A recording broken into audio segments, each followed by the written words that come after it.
Hello, and welcome to another week of the Abuse Cartoons live stream. So, hope everyone is doing well. It's cold and rainy here, so we don't get snow often, so that's just what we're going to have to deal with. So, I'm not complaining because, there's a lot of people stuck in horrible snowstorms and all that good stuff. But, yeah, so we got a little bit of a new setup here, so let me know audio-wise how it sounds, because the microphone has changed. So that's why I'm wearing headphones. I want to make sure I can hear everything coming through. So if you haven't watched the stream before, this is me drawing two separate cartoons for my weekly domestic abuse cartoon, which is found on Go Comics. So gocomics.com. So later we will take a look at that website so you can see that's the archive of everything that I've done. And they also have a comment section, so every week we take a look at what people have said about the previous week. Sometimes it's good and sometimes it's not. Although the comments have gotten a lot kinder after they did a kind of rework of the website. And it started a membership, like a premium membership, and so then people that are subscribing have a little bit more invested, I think, so they're a little kinder, and they don't hate read cartoons. I think that's the problem. When things are free, people can just kind of hate read or hate watch things, and then they can troll the comments. But so that changed. All right. So I'm trying to organize my windows here so I can just kind of glance at things and not be turning around. There we go. And it looks like the video's not going on to Facebook, so I shared it onto Facebook, but the restreaming service I use occasionally seems to have trouble with Facebook, so it looks like that's the case again. So, yeah, and I just got dinged the last time. Was it last week or the week before? I think it was last week, because we were talking about the Japanese mochi, and I wanted to show an example. And I thought it was a tourist. I thought it was I should have found a Japanese website, but I think I found like a tourism website, or people promoting some kind of travel, like a travel channel on YouTube. So they immediately claimed the video. I just showed like 2 seconds of them like pounding mochi. And got a claim, so maybe that's what's wrong on Facebook as well. All right. But yeah, the pen looks a little thick. The line, I'm zoomed in a little bit, but yeah, the pressure sensitivity doesn't seem to be quite there. All right, there we go.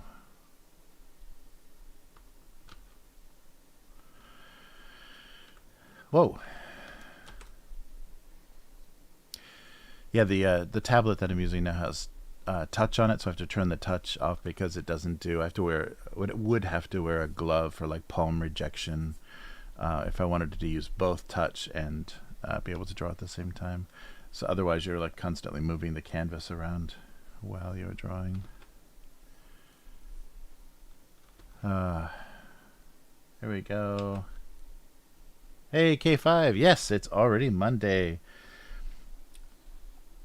A quick week. Yeah, I was surprised too that, it's streaming again.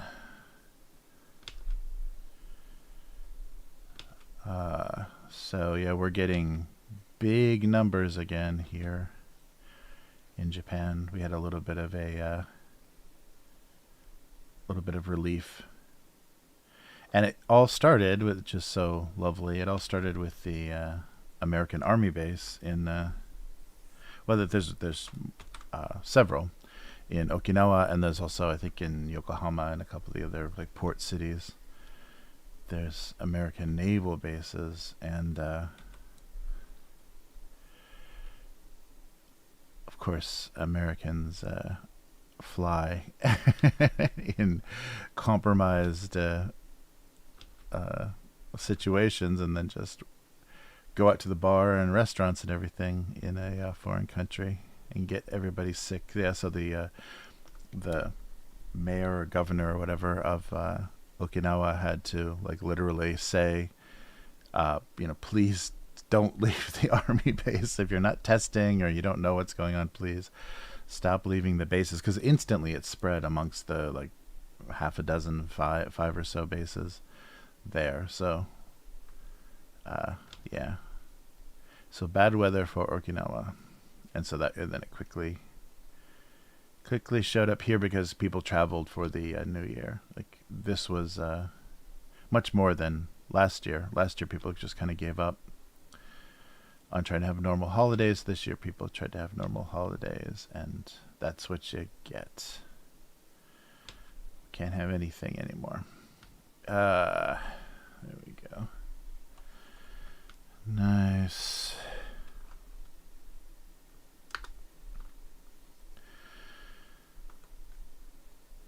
So, just warming up a little bit here, just trying to do some random things that's not just 100 boxes.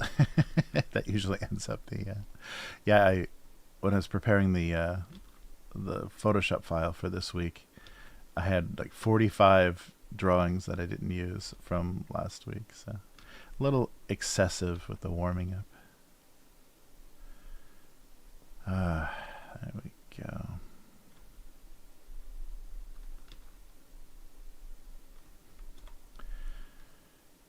There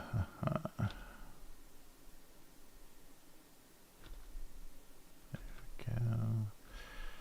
Oh, I saw that was very strange news. Bob Saget died very young, or relatively young, in a hotel room in Orlando. So they haven't released cause of death yet, but a lot of people are guessing what it probably was. And I saw an amazing on YouTube. I saw Ari Shaffir, the comedian. He used to be based in New York. I think he's back in New York now, or at least this clip was from New York Comedy Club. But I think he might be in L.A., Los Angeles, or was for a while. But he did like 10 minutes, just like he heard that before he went on and just went with the Bob Saget death announcement for 10 minutes. It was amazing. It's really amazing because it was just playing around with the we kind of know how he died, and somebody in the audience said it wasn't drugs or whatever.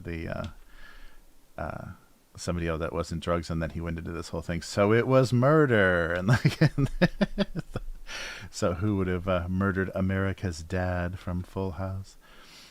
But really sad news. There's been way too many of those. I mean, I guess we don't need to see people. We won't see people like you usually don't when people are so old that they're not even functioning. I mean, you don't want to see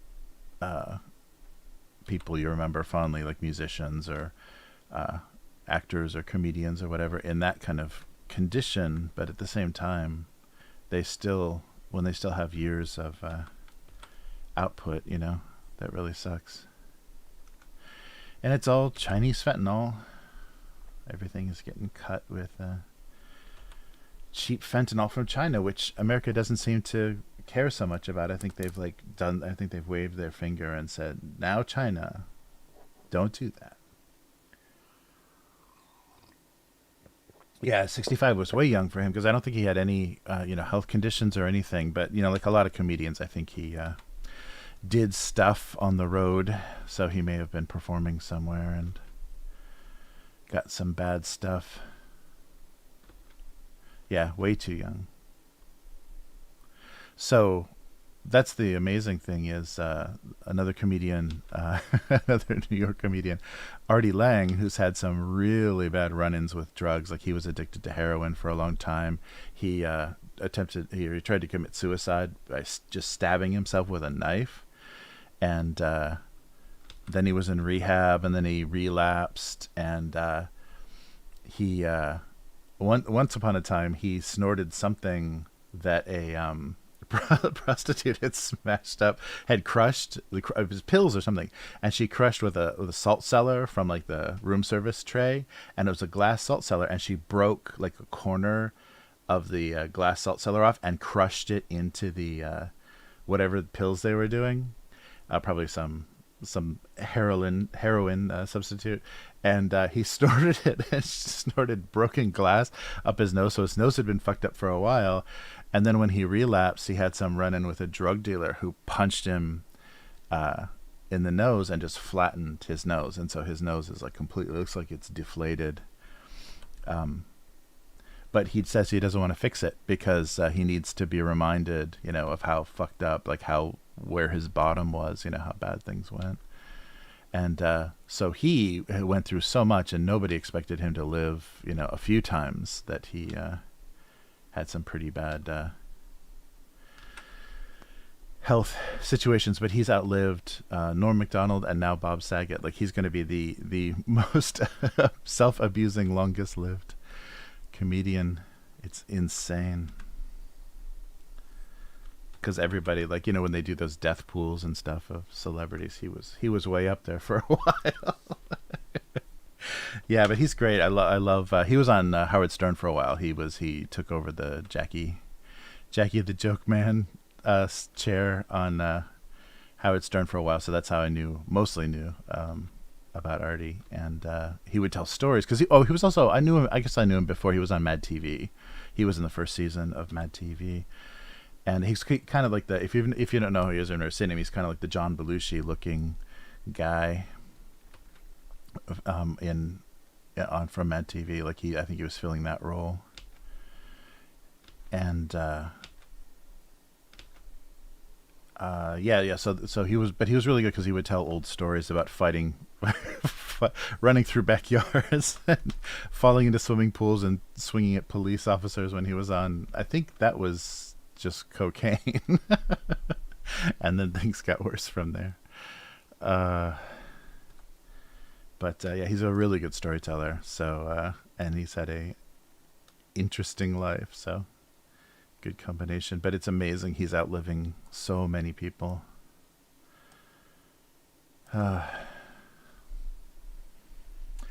Hey, how's it going, G2? Is that where yeah. Oh, sorry. I can't read. Goddamn Twitch. I'm going to switch over to Twitch for a second. X2, thank you. Thank you, X2 Sharky.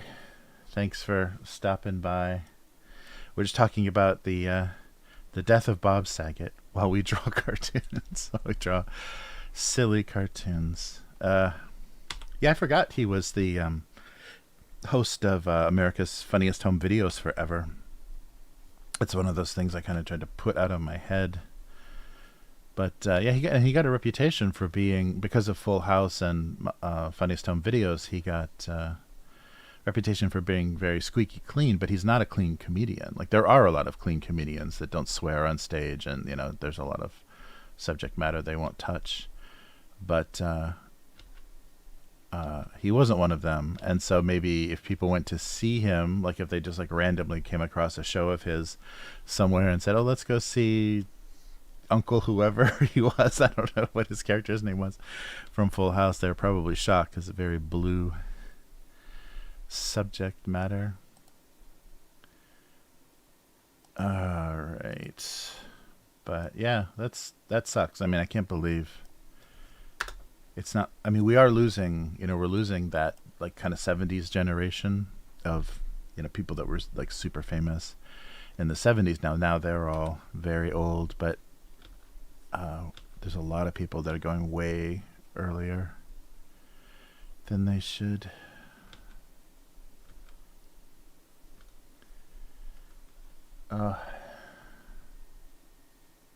Yeah, right. Yeah. Jerry Seinfeld is incredibly clean, and Nate Bargatze and Jim Gaffigan. Oh, Jim Gaffigan. Like, there's a lot of people that are like insanely popular and are totally clean. Yeah, that was a funny thing. That was a big, especially during the 80s, like the Eddie Murphy 80s.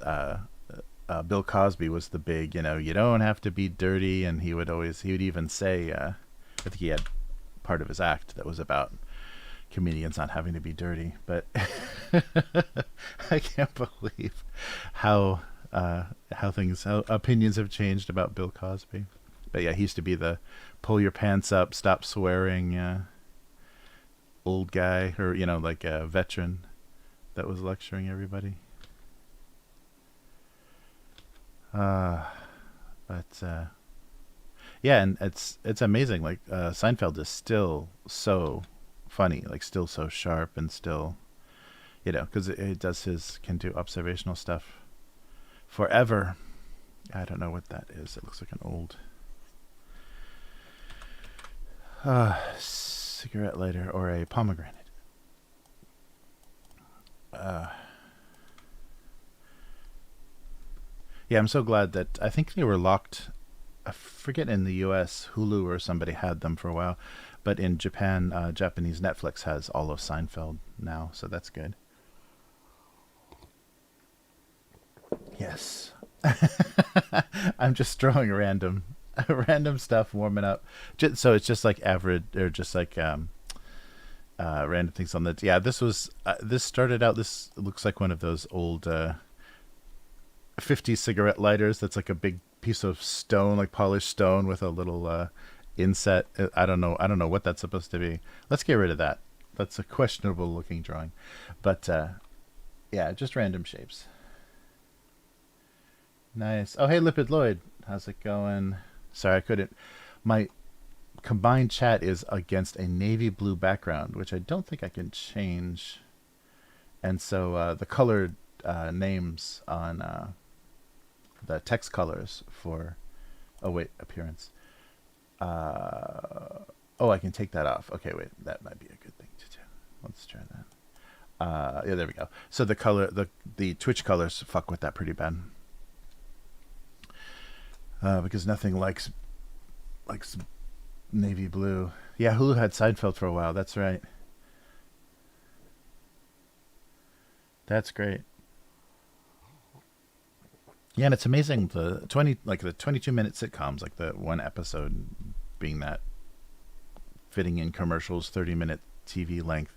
It's amazing how fast those go. It's basically, setup, turn, punchline. It's a really quick thing. So it's fun to have that on just in the background, because there's so many, like, you remember so many famous setups, and you can see stuff coming. Nice. Cool. It's good. Yeah. It's been a while. Yeah, it's been a long time. I'm really bad remembering names too, so I apologize if I don't immediately recognize when your name comes up. But yeah, things are good. We're having just a rainy winter here, which is a good thing because we can't deal with snow very well in this part of the country. It gets very brutal. There's not much to clean off the snow, so you're kind of on your own getting down the mountain. All right, that's kind of a brown paper bag. Yeah, so I'm just trying to come up with some things that suggest some kind of little narrative or something. Yeah, that was great. I saw that. I was watching that season, the pitch to NBC. It's a show about nothing. Well, not nothing, but yeah. So what did you do today? I ate some toast. That's the show. Or soup. I ate some soup. That's right. I ate some soup. That's the show. Yeah, and I haven't. I mean, everybody on the show was talented, but I haven't followed or liked anybody on that show more than I did when they were on Seinfeld. All the like Kramer and Elaine and George are all so good on that show that anything else is just kind of less. You just don't get very excited to see them in other roles, and that's very cool. I mean, it's good that Seinfeld was so insanely successful, because then Jerry Seinfeld wasn't in another show. Like we didn't have to watch the Jerry show or something. Some other horrible TV idea to try to take advantage of Seinfeld's success.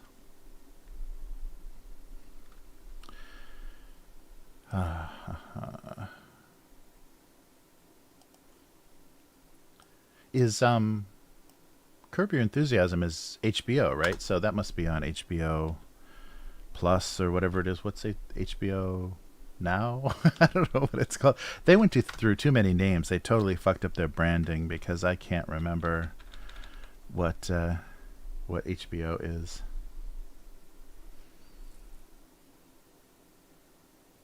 Oh yeah, no, it was very innovative, and I think when you look at and even Curb took that even a little bit further because they don't even script Curb. They just have amazing actors and comedians on there, mostly playing themselves, and they just like have a setup like a what's it called? Like a they just establish like a not like a treatment. I forget what it's called, but in a just give them the situation that they're in and have the actors just deal with it and bounce off of what's his face, Larry David. Mm.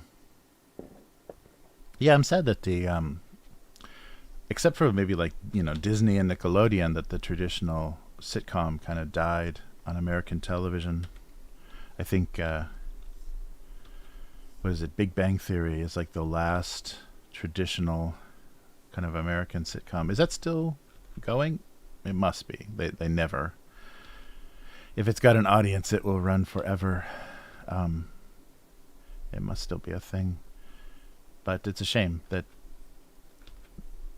there's not going to be another Seinfeld on American TV. It'll probably be, like HBO or whatever. It'll probably be on a streaming service. I'm trying to think if there's a show on, like a comedy show on Netflix or anything that I've liked as much as.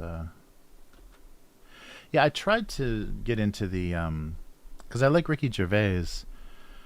Like I love the British Office, and I tried to get into the Dead Wife show that he was doing, and it was okay. It was a little cute. It's weird because it's like it's atheist and nihilistic and cute in a way. So I don't know, but yeah.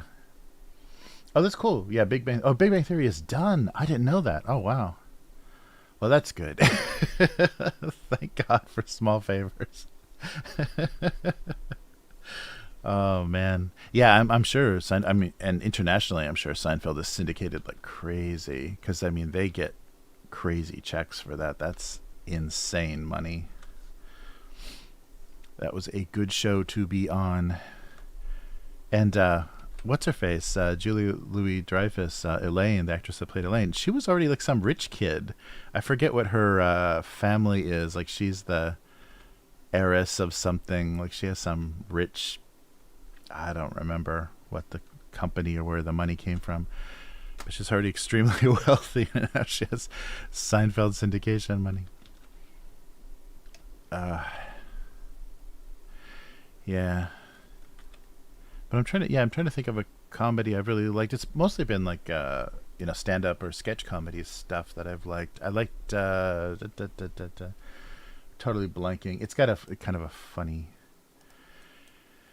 name. But there's a comedian that did like a sketch show that was pretty good. And the Mr. Show revival was okay. It wasn't like as amazing as I remember. Or it didn't catch me in that same way that the original Mr. Show seasons did. And I think just because things had changed enough, because that was like 2017, 18 or something. Yeah, they did a kind of a reunion show, and everyone's so much older now too.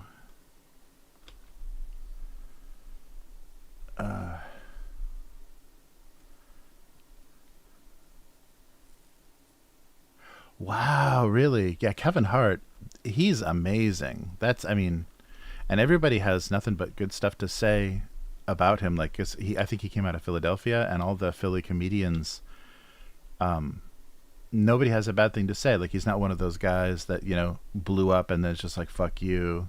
He's still is in touch with everybody he came up with. Yeah, that's amazing. I guess I haven't seen much Kevin Hart. I've seen him in a couple of movies. I haven't seen much of his stand-up, but he must really cross over. Like, I think that must be a big part of it, is he must be, kind of Eddie Murphy style. He must cross over really well to a bunch of different audiences. But yeah, he really exploded. That's amazing. Yeah, Kevin Hart is earning more than Seinfeld. But Seinfeld, I mean, if Seinfeld like aggressively toured, he's an older guy now, but if he aggressively toured, I think he could probably, rack up the bucks. I think he's too busy collecting Porsches or whatever his hobby is. Yeah. Oh yeah, no, definitely. Yeah, he just like, hit there's just those people that they're timing, like, when they're out there, they just take advantage, and they said that that's a huge part of success, is you don't know when it's going to come, and you just have to be ready when it happens, because you can get a chance and totally blow your opportunity because you're not ready for it. You're you haven't been serious about it, haven't been doing it long enough or whatever, so you just have to, you never know when your opportunity is going to come, and when it comes you have to knock it out of the park. It has to be a home run, or else it's just going to be a waste, which has to be terrifying.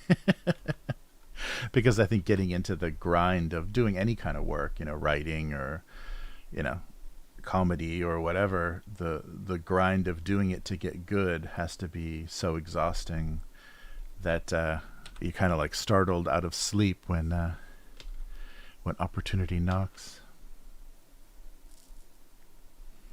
Wow.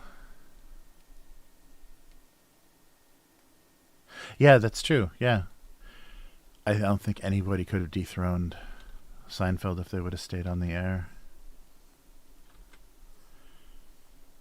Yeah, that's crazy.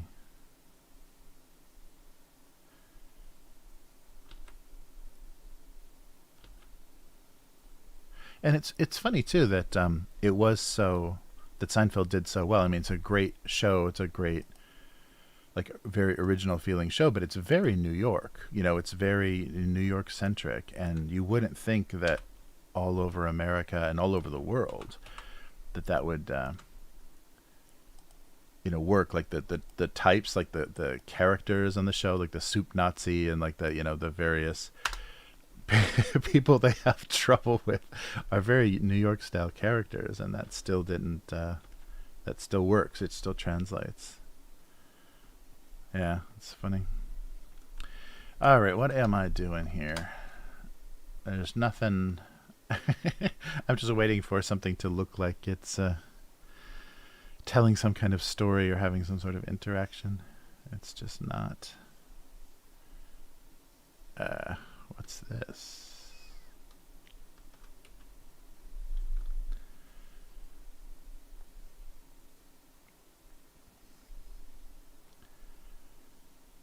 Ah. All right, maybe let's give this a more normal shape. There we go. Something like that. Yeah, some stuff I just draw very skewed. Yeah, I wonder, with everything so splintered as well. Sorry about that. So many different streaming platforms, and free, like, over the airwaves TV is really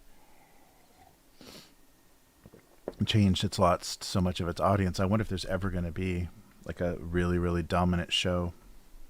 So it's good to see that. It's good to see like a comedian like Kevin Hart like actually having mass appeal, because those days, or that's getting, I think, more and more rare. You don't have the superstars, or whatever the term would be, that we used to have. I think I don't need this sweater.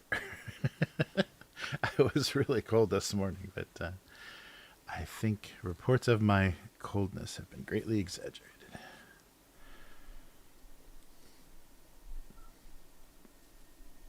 Wow. Oh yeah, yeah. If you had the syndication money, yeah, Larry David and Jerry Seinfeld are insane, and Larry David still got. I mean, I don't know what the deal is with Curb, but Curb Your Enthusiasm has to be doing well too, because nobody has a bad thing to say about that show either. It's just because it's subscription cable. I think it's HBO. It's just not going to have the same audience. But yeah, good stuff. Yeah, it's been a while. I gotta. I forget. I think it's on Amazon Prime in Japan. Like Amazon has Curb Your Enthusiasm, but not every season. Like it's just some selections of things. All right, what are we doing here? Bottles and cartons and fruit. Oh my god. Jerry Seinfeld's net worth 920 million. I guess that'll buy you a few Porsches. And I think it was Seinfeld that gutted a brownstone to make it a parking garage for his collection. Mm. Well, you can tell. I mean, Seinfeld still has it because, like that comedians in cars getting coffee. That's a great show because it's just like comedians talking, like, you know, shop, talking industry, and that's really fun. And he still has a great, and his personality, like his natural personality, uh, still comes through in some of his opinions of things. But yeah, that's a fun way to hear comedians talk about their careers and stuff. Uh, yeah, that's why I listen to a lot of podcasts with comedians on it, and that's my favorite thing is when they start getting into the business and how what they had to do and how frustrating it is or how things work. Sounds like such a nightmare to get anywhere, and most people don't. So most people just spend their lives, on the edge of moderately known. Ugh. And it's interesting too. It's I don't know what a good equivalent would be, but the people that give it up, like the people that were good, but they just weren't good enough or didn't stand out or it wasn't their time, like they're not the right type for the time that they were coming up in. And they just give up and people talk about them like they're dead, but they're just like, married in the suburbs somewhere, working some, office job or whatever. And but the other comedians talk about them like they're dead, and like they committed suicide, like they chose to leave this life. It's yeah, it's very funny. Yeah, I don't know. Everybody that's met, every like comedian that I've heard has been a fan of Seinfeld. It's really mixed. Like their impressions of him are really mixed because he's a real kind of standoff guy, and you might get a very Seinfeld kind of like, all right, not interested in interacting. So yeah, I've heard some people like I think Colin Quinn, who's on a lot of who's yeah on a lot of Howard Stern, a lot of New York radio. Seinfeld produced his Broadway shows or his one man shows, so he had a relationship with Seinfeld. And then if other comedians were with Colin when he would run into Seinfeld in New York, some of them would say, "Yeah, Jerry's pretty frosty." Yeah. Wow, 67. Yeah, that whole generation. Yeah, it's kind of Bob Saget's generation. Yeah, they're on their way to 70. Yeah, all the kids that were coming up in the 70s. There was a kid in the 70s is or in their 20s, I guess, is getting up there. Oh, that's depressing. We're gonna lose a lot, and we're just gonna be left with some pretty bad stuff. Uh, yeah, that's amazing.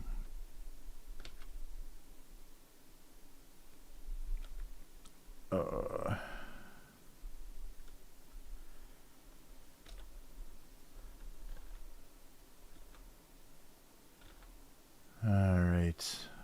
what's going on.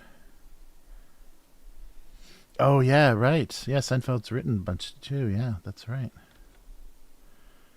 Wow. Yeah, what a career. I mean, that used to be, that what everybody dreamed of. I mean, I think Seinfeld, as far as like stand-ups, a show that's just your name and, insanely successful. You can live forever. Your family and everybody can live forever just off of the uh, syndication money. Uh, plus you're, still a successful live act. You write books. I mean, it's just insane. That was the dream. That was, being called over, to the couch on the Tonight Show. Success that people still thought existed even when there was no more Johnny Carson. Maybe Jay Leno. There's no way Jay Leno's going to make you a success, or he would have made himself more of a success.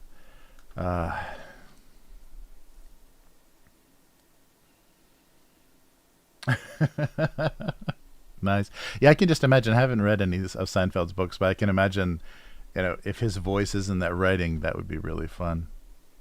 The tone of his writing, if it matches his comedy voice, would be great.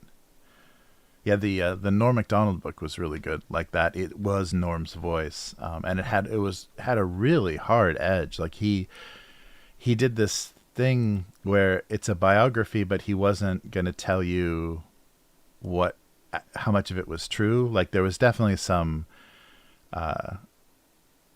exaggeration and fabrication and just for the sake of being funny, but he didn't let you know what it was, what was. So that made it even funnier because some of the situations were so extreme. It's like, this can't be real. This can't be real. And it probably was. The thing that made it so funny. It's a lot of the things that seemed the worst probably were exactly what happened in reality. Yeah, and I like when if comedians write books, I like if they do their own audio book too, because it's written in their voice, so it definitely helps when they read it. All right, so this here. What am I doing? This. Wait, this. Only half of this got filled. There we go. All right.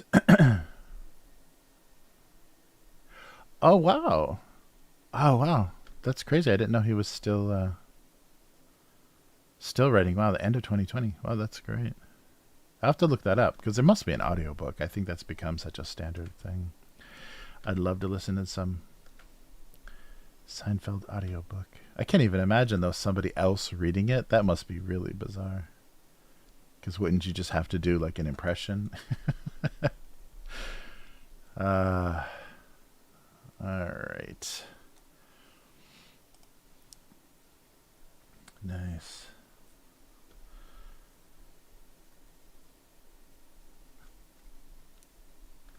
All right. Well, I'm glad I solved my Twitch text color problem. That's nice. I can read everything. I can read everything more easily. Mm-hmm. All right. Yeah, so hope the audio is good. My levels look good, but I'm not sure the microphone is totally new, so I'm hoping that it. I think this mic, like it's got like a shock thing built into it, so I don't have to have that giant collar, the giant shock collar that was on there before, and it's also screened, so I don't need the pop screen hanging off of it. So it's made the arm of the mic much lighter. It can move much more easily.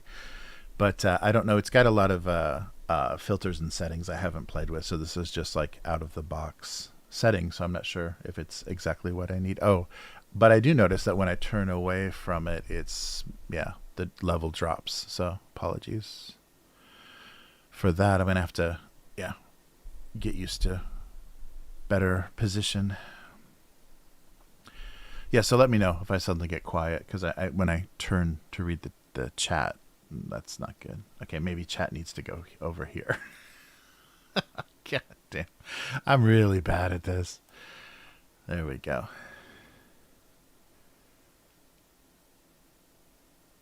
Oh, cool. Impressions. Nice.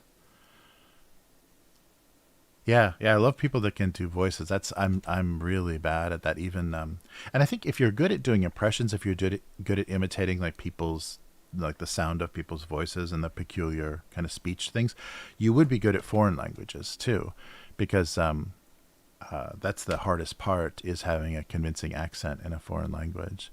So I think people that are good at impressions, that's a huge step that they okay, that they can skip, is, learning an accent, because if you've got a good ear for that stuff. All right. Yeah, so I think good musicians as well, if you've got a good ear for music, I think that helps. Oof, I think that helps your ability to speak. But then you've got the grammar and the vocabulary, but still, that's a big part of the battle, is actually sounding okay for native speakers, so they don't cringe at you talking to them. That's the worst part. That is the worst. When you try to say something to somebody and they don't have a look like, what are you saying? They have a look like, ouch, my ears are burning. Yeah, that's the worst.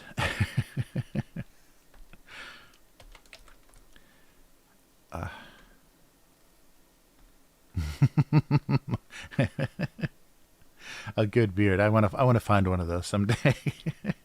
See if I can rent one at least. Nice.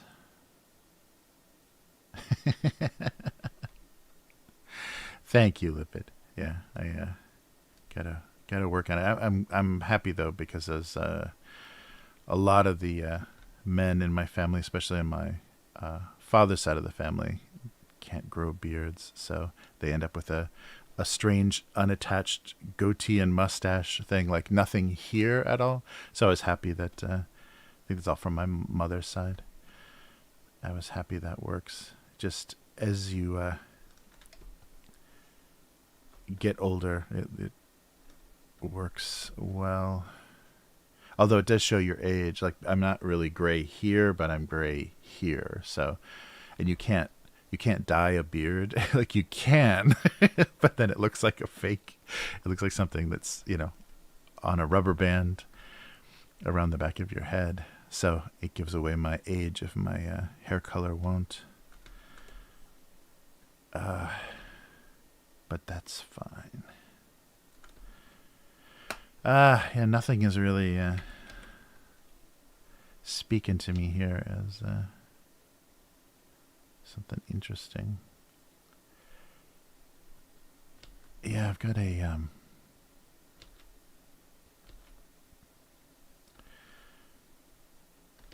real backwards way compared to how I used to do things.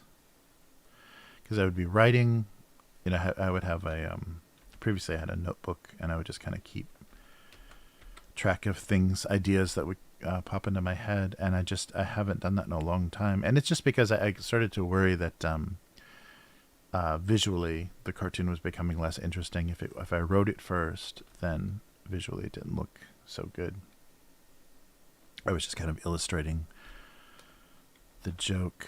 Oops. But yeah, it's very it's a funny balance. All right. Oh, how old am I? I am still, I can still say this. I am 50. I just turned 50. Yes, I needed the emotional support of the live stream chat last year around this time. The big half century. That's brutal. Yeah, and when you, like, your whole life, the idea of, like, where you will be or, like, what you will be like at certain ages is never true. It's never gonna be what you thought. All right.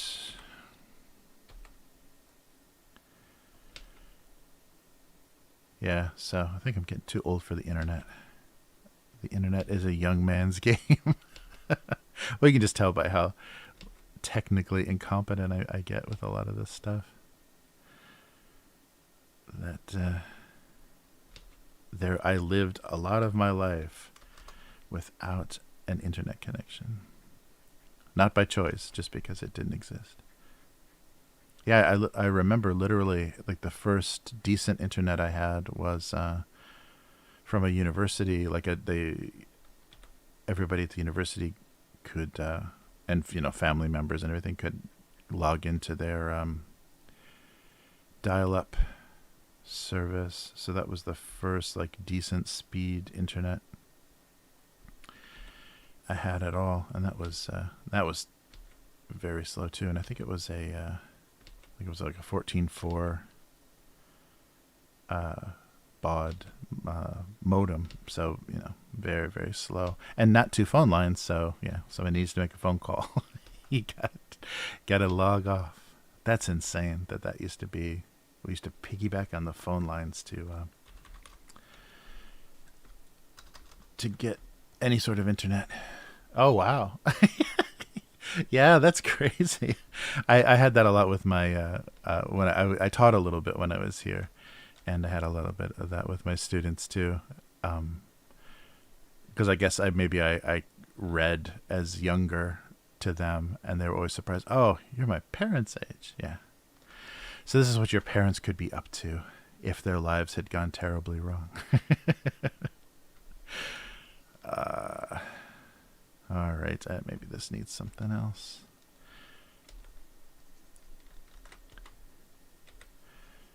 But yeah, it's a funny thing.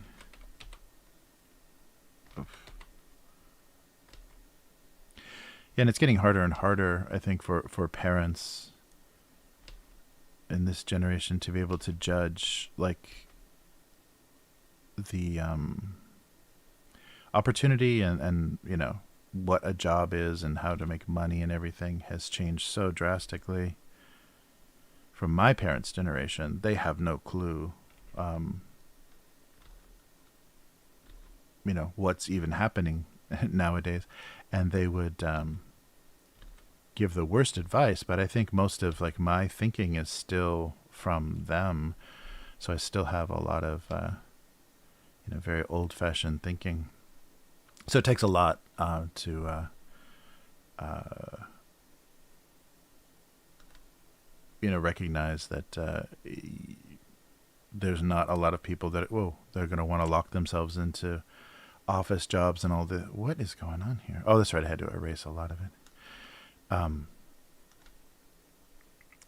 This kind of restructuring of things that the bad weather, the worldwide bad weather has brought on is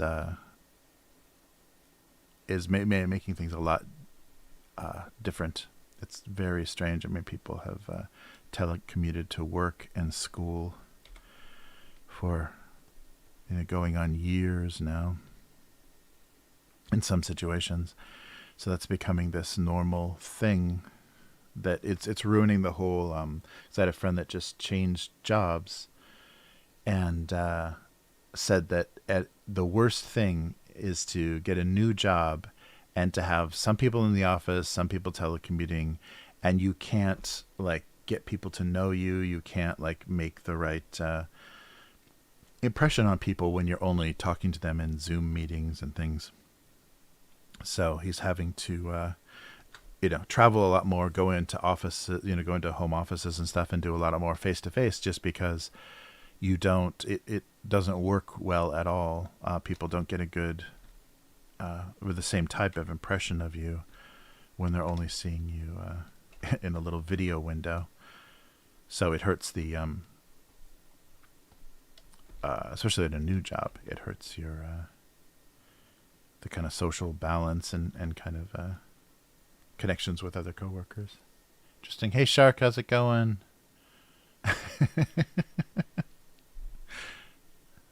Eating bats. There you go. Thank you, Shark.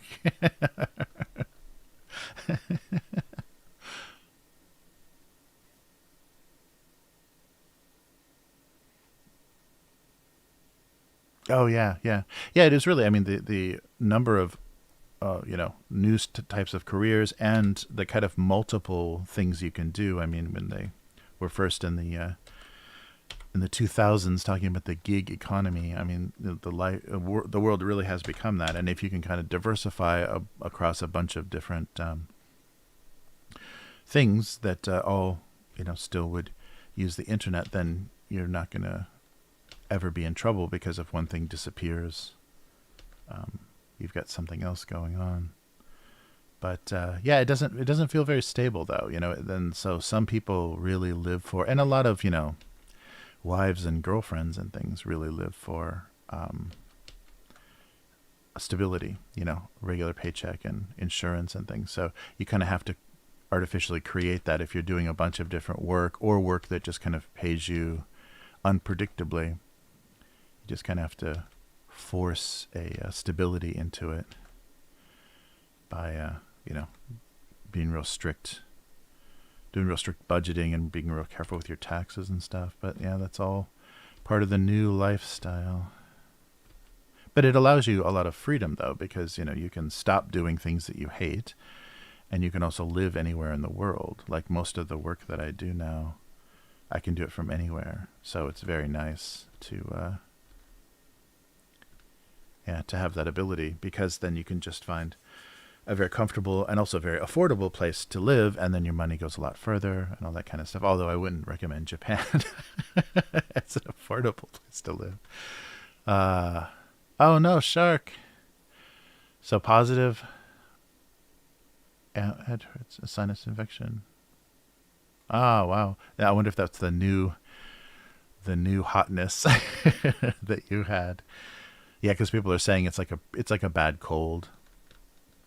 But still, some people are getting, it's triggering weird reactions. I had this. This was like pre-bat soup. I'm sure that's just as bad with YouTube. Pre-bad weather. But I got something. It was around flu season, so I ran into something that gave me the thing that they're talking about endangering people. The kind of, I'm not going to mispronounce it, but the cytokine, the white blood cell kind of immune system hyperreaction, and that's the thing. Especially if you're younger, that's the thing that can cause the most trouble. Is your body overreacts and starts attacking itself. Like your immune system is actually like starting to break down your own, brain cells and muscle cells and things as a response, because it gets so freaked out by by whatever the pathogen is, whatever the virus or whatever you get. And that's what's causing, people, some of the worst complications is your body overreacting. So they literally have to suppress your body's response to the disease to save your life. Mine never got that bad, but I had that experience. I think it was like a year before all this stuff started happening. So I knew exactly. Yeah, because I was I was like doing Christmas shopping. It was like December that I first noticed it. And I couldn't think. Like I got confused. I didn't know where I was. Like I was in the middle of this like busy department store, and I would like literally, wait, why am I here? What am I doing? What am I supposed to be doing here? So I could tell I was having some pretty severe symptoms of some kind, some weird confusion. So that was really scary, because I'd never had anything like that. Crazy. Oh, so my wife's Japanese, and so it was pretty much we were talking about America versus Japan as far as like having kids and the education system and everything. And there's pros and cons to both places. I think the opportunity is much better in America, but as far as like being able to stay a kid longer, being safer, having an overall better quality. There's not so like, depending where you are, especially in America, depending where you are, the level, like a high school graduate is kind of a meaningless, like a high school diploma is kind of meaningless because it doesn't really mean a certain level of, education anymore, because it's so varied from place to place in the U.S., like what kind of education you actually get, especially from public school. So it's not the same here. So everything is pretty standard. That's the amazing thing in Japan is especially post-war, like the literacy rate is insane here. It's like, and this is a very difficult language to read and write, as you could probably guess. But literacy is crazy high. So it was a thing that they really focused on as, like, the rising tide that lifts all ships kind of thinking is the way to keep the country strong, is to make sure that everybody participates in the culture and the country by at least being able to read a newspaper and watch television and interact with everything that's going on. So yeah, really high literacy here, which says a lot about the education system. But it was mostly the just being able to be a kid, because my older daughter grew up in Los Angeles, and yeah, there's a lot of stuff you run into at a very young age there that it makes you not a kid anymore. You just have to, and I think, and you can kind of see those kids because they don't want to deal with it. They don't really want to accept it. So they kind of shut down. So I've noticed, like, kids from friends that I have, like in San Francisco or Los Angeles, they're just kind of numb. The kids are just kind of like, it's like they've shifted down into this like lower gear, and they're just kind of like, yeah. It's like, I've seen some shit, man. Yeah, I don't know. Oh, yeah. I'm sure, yeah. Texas, like, I would love, open spaces, and that would be amazing. The scale, all the western states, well, except I guess Southern California, I'm not a big fan of, but I like the western states a lot, and just the scale of life there is very attractive. Yeah, if my wife could deal with snow, I would love to live in like Montana or Idaho or someplace, in the Northwest. Not too far though. But yeah, it's difficult to convince someone that's never had winters or harsh winters to how to deal with heavy snow. All right. But yeah, that's definitely the thing that you miss here. Is the outdoors. Like, there's a lot of camping and a lot of interacting with nature, but it's all campgrounds and hiking and things. Nobody has big yards. Nobody owns big property, because there just isn't much, because Japan is so mountainous. There's not a lot of land, and they need as much of that land as they can for farming. So there's a lot of tea fields and rice fields that should be baseball fields or whatever for kids to play in. So a lot of the land is spoken for. So I do miss that. I do miss big backyards and swimming pools and all that kind of stuff. There are just only public swimming pools here, or like hotel, resort, water park kind of swimming pools. It's very odd.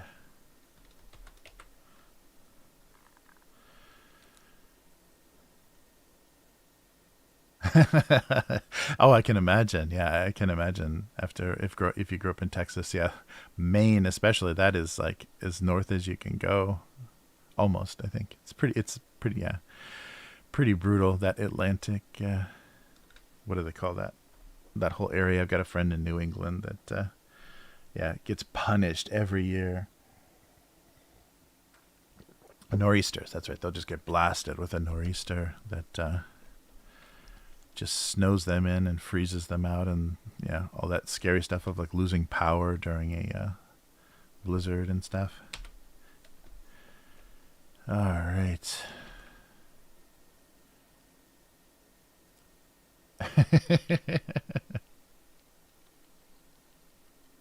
Oh no, no problem. Yeah, streaming. It's an odd. The timing of it is very odd, and then having to, because I'm not chatting, so I can respond to things quicker or change subjects quicker than I would if I was actually typing something out. That doesn't look like anything. Nice. Oh, Iceland. Yeah, Reykjavik, Iceland. That would be cool. Yeah, I'd love to visit there. I was in Sweden as a homestay student my last year of high school. And again, southern Sweden, so not heavy snow. I visited a friend in, come on, in Gothenburg, Göteborg, and it was wonderful. The snow was amazing. It was like, it wasn't single snowflakes. It was just clumps of snow falling because there were so many snowflakes falling. They would just kind of like cling together as they were falling. So it would just like be little handfuls of snow hitting you. It was just, yeah, it was beautiful. Really amazing. But I didn't get any of that. I just got cold rain because I was right in the south, like right, across the ocean from Denmark, as far as you can go south. But yeah, there'd be and yeah, but Iceland would be good because it's like Japan. They've got natural hot springs, like a volcanic island with natural hot springs. So that would be great. Yeah, that's one of the most amazing things about Japan is the natural hot springs, the onsen, and a lot of hotels are built around hot springs in the mountains and stuff. And those, it's just amazing. It's a very very nice way to relax, and in this season especially, it's great to escape the kind of achy coldness and just go to a nice hot spring hotel. And now there's no tourists, so even better.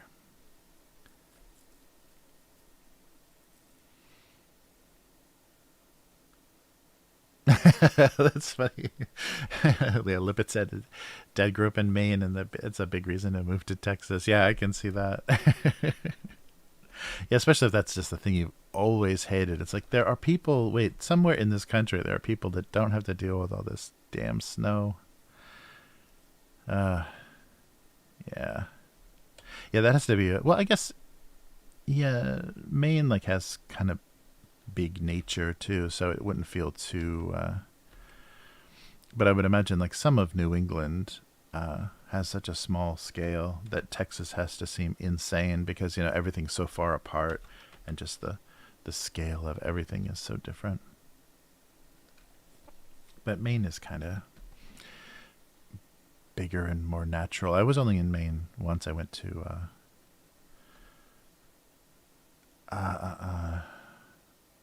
the this big city. God damn it. Yeah, but it didn't seem. It wasn't.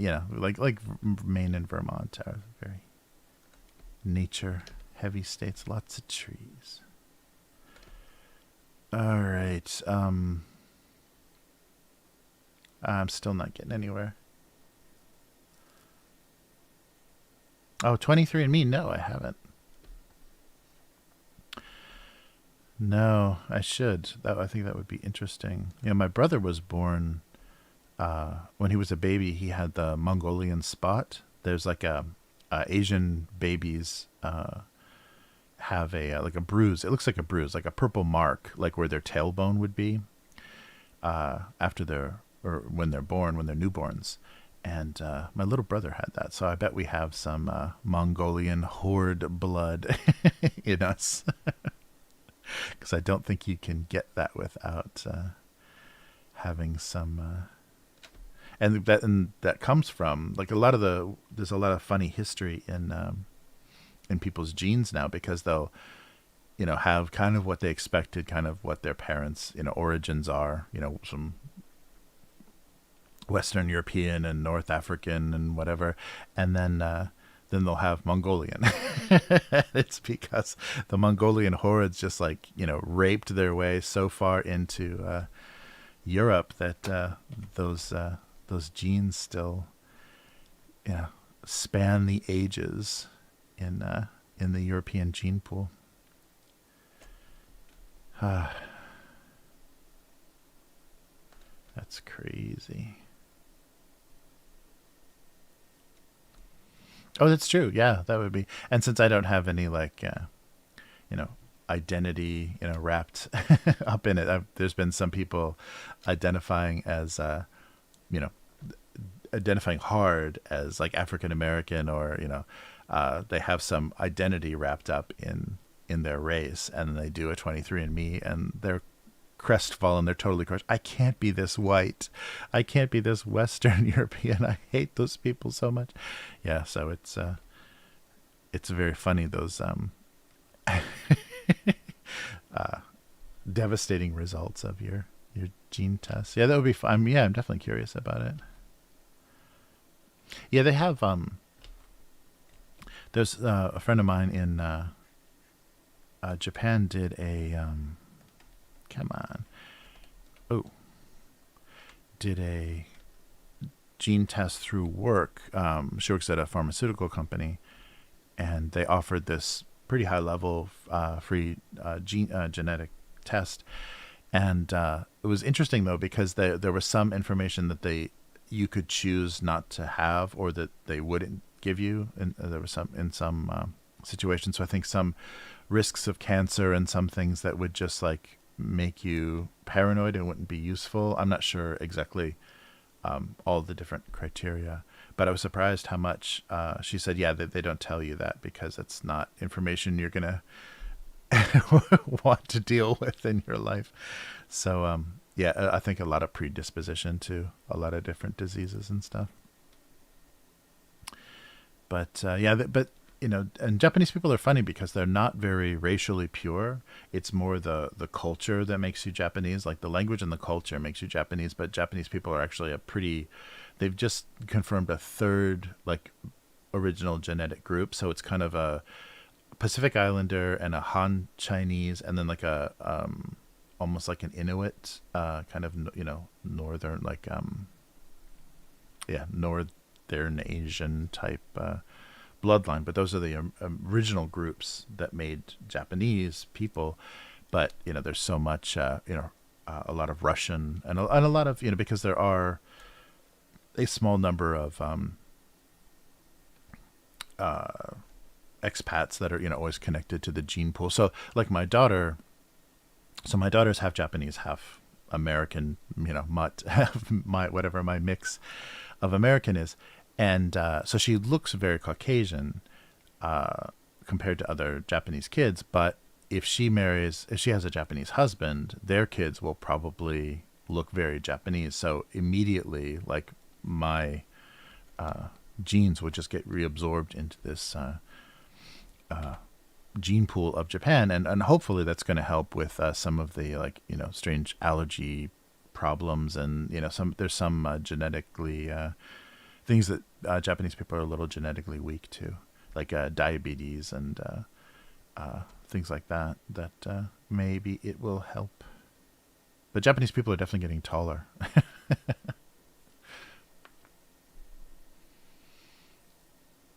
Oh, nice. 99.8% European. Nice. Oh, yeah. Yeah, I think the Pacific Islander thing is very strong in Japanese genetic makeup. Like, yeah, you'll see like the Japanese rugby players and stuff that, yeah, they look like big Samoan, you know, warriors. They've got that same kind of build.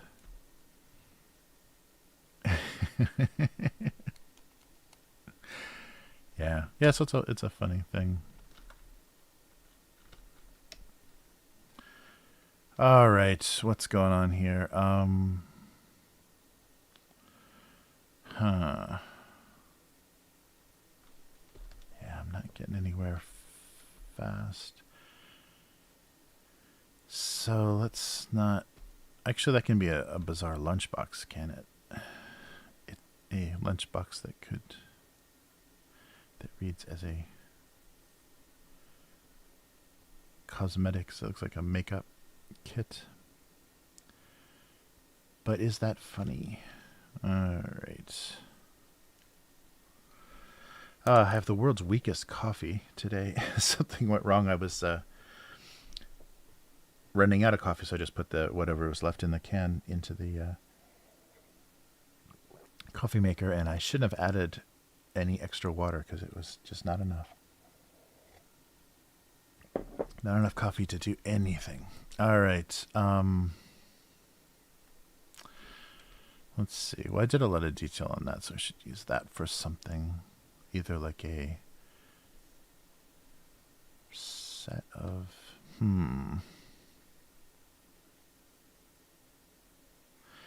Yeah, this could work as a lunch as well.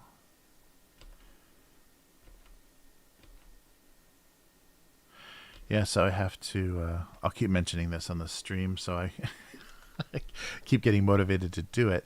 So this year, 2022, marks the 20th anniversary of this cartoon. So I'm going to put together a collection, kind of like a greatest hits. And I've already done of the first 1,000 cartoons, I did a collection of those. So I'm going to do a second collection that's everything that wasn't in, there's stuff that wasn't in there. So yeah, if you have a favorite cartoon, if you've gone through the archive, please message me with the date of that cartoon so I can include it. I'm trying to look for, good candidates. I'll, of course, try to find some of my favorites, but I have to kind of represent the entire, and I might actually break the book up into eras. That might be kind of fun, like how the creation of the cartoon changed, because it used to be paper. Used to be Sharpie marker on just paper and then scanned in and colored in Photoshop. So I would scan it in just as black and white, so very high resolution. This bag isn't going to make it. And switch to just working directly on a tablet. So the... production of it did change, so maybe I'll break it up into kind of the eras of how it was made. That might be a little more interesting. Oh, thanks. Well, that's a huge compliment. Yeah, he's one of my favorite. I love just Peanuts characters are so iconic, and especially Snoopy is super popular in Japan. But his line is so amazing, and it's lucky he was like the reason. What was I think it's not Our Gang. That's Little Rascals. Shoot, I can't remember the original name. Little Guys or something. I can't remember. Lil Pals. I can't remember the original. So originally, Peanuts had a different name. He wanted to give the group of kids in the comic strip a different title. It was, I think, Little Pals or Wee Pals. I forget what it was. But the syndicator, the newspaper, had come up with this new, instead of a comic strip where it would be like 3 or 4 panels, they wanted to do a square, much smaller square of 4 panels. And he was the first, or one of the first, to kind of fit that. And the gimmick was, because it was a cute little arrangement of panels, that they thought changing the name of the cartoon to fit the cuteness of the format. So they said, Peanuts, we want you to call this Peanuts. And they kind of forced that name on that comic strip. So, yeah, what was the original? I remember seeing that in print. And I think there are, before, like, early stuff still written with that, wrote that name. But it was just an innovation in how they wanted to publish newspaper cartoons. Lil Folks. Lil Folks was and I guess, Peanuts is, it works as a brand name. I think it's weird, but it works a little bit better because Lil is very English, so it might not translate, or might not work well outside of, Lil Folks. And It was changed because of the way that they wanted to make it a tiny little strip that they would just like tuck into little places in the newspaper. So, yeah, it was changed for branding purposes. It's crazy. Yeah, thank you. Thank you, Shaq. Yeah, that's really it's funny how that, I mean, those that's inseparable. Like everybody knows Peanuts, but that wasn't like an initial, that wasn't an original name. And I think the idea of, you know, little folks works better because that was the idea of it, is that these are kids, but they're dealing with pretty adult kind of, you know, existential pressure, like the not fitting in and not feeling, you know, happy about things is very new. That was a very new idea for kids to be going through. So little, you know, the fact that they are little people is pretty important. So Peanuts doesn't, you know, make any reference to that. Peanuts doesn't have any anything to do with that idea. So I think that's why he was disappointed, because that would mean a lot of the original intent of the strip. Whoa, that was the wrong one. Was missed. One more, wherever this is.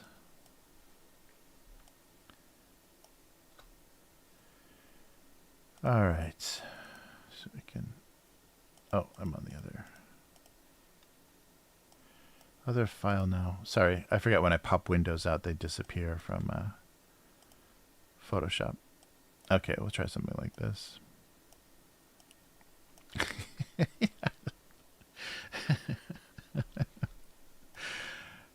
It doesn't look like a lunchbox. Let's see. Yeah, I'm drawing at such a different scale now, too.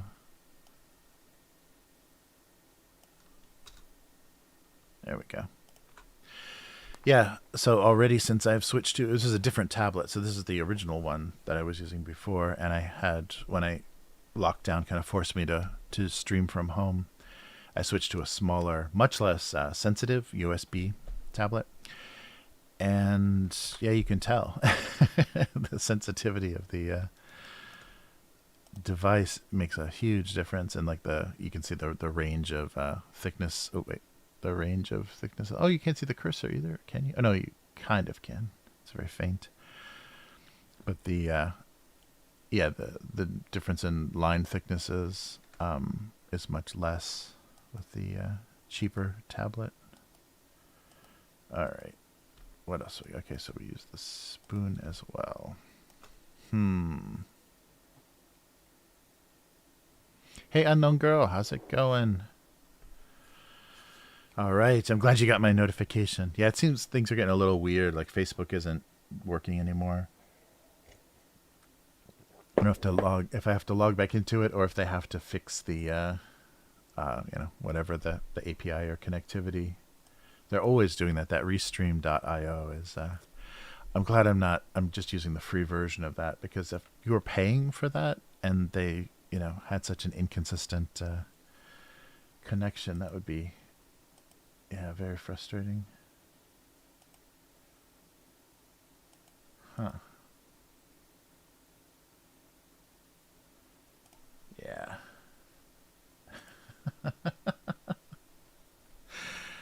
I don't know.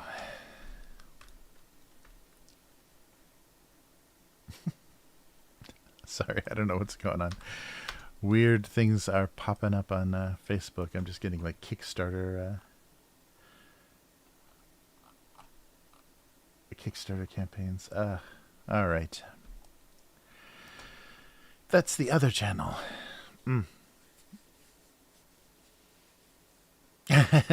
Oh, nice.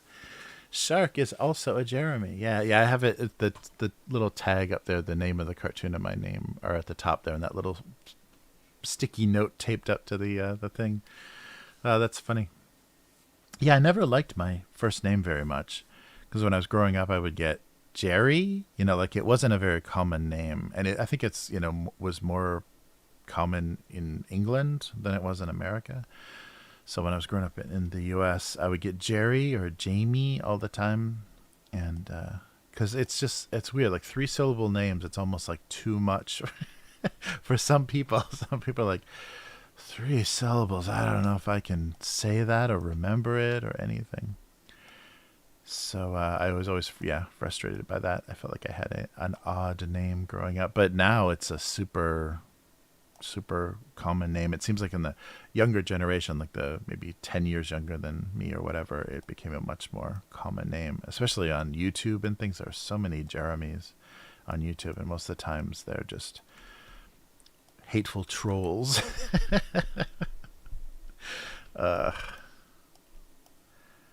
All right.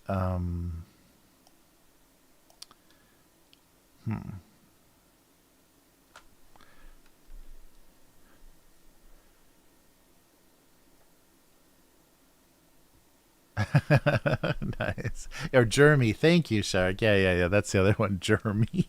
It's like there's one more syllable in there you're missing. There's an unaccented vowel. Yeah, Jeremy. Yeah, that's what I think my little brother called me that for a while. Yeah, I get a lot of Jere here. So the Japanese, they can kind of say my whole name, but it's too long. So nickname, I get Jere. I get the first 2 sounds of my name. It's all I'm allowed to have in Japan. Yeah, it's funny, but yeah, I don't know if I could change my name. I don't know if there's anything I would like better. Just something easy. Just unmispronounceable. Whatever. But I guess it's better than I know my birth name is just Jeremy. It's not Jeremiah. So I got a lot of Jeremiah growing up too. People thought that was so hysterical. Yeah, Jeremy.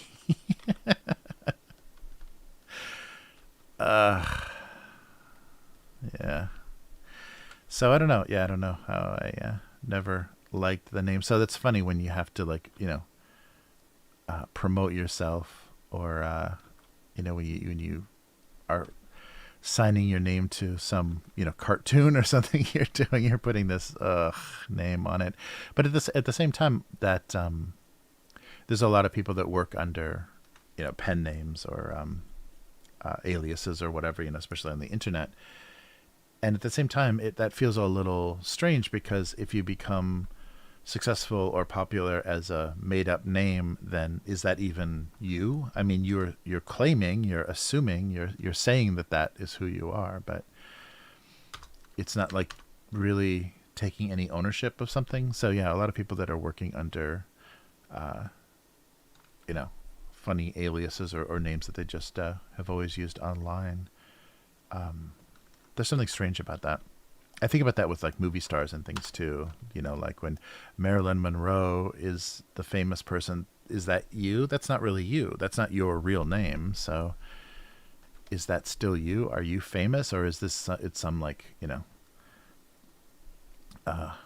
alternate personality, some something that you pretend to be or can become? It's very odd.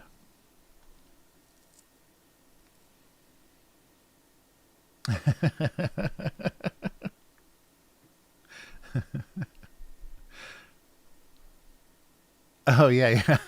Yeah, that's right. That's right.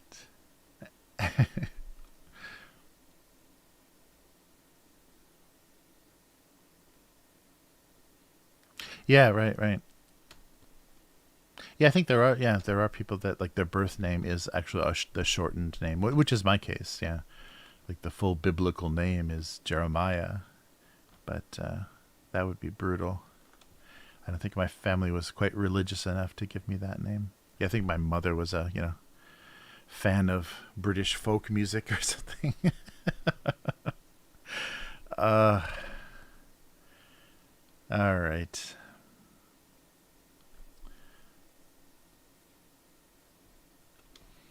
Hmm. Yeah, let's see here. Okay, maybe not toilet paper. That's not gonna go anywhere. Yeah.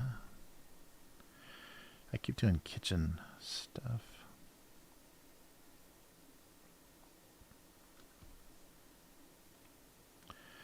Or actually just an orange juice.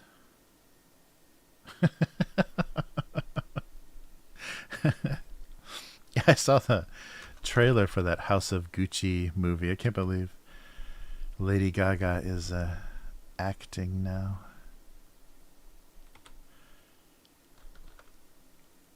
Oof.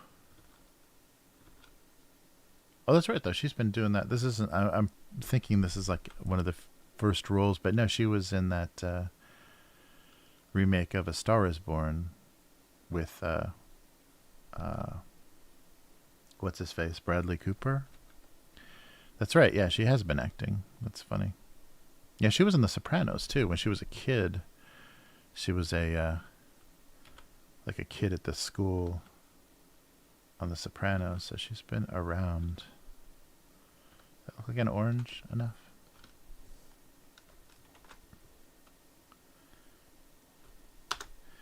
She's been acting adjacent for a while.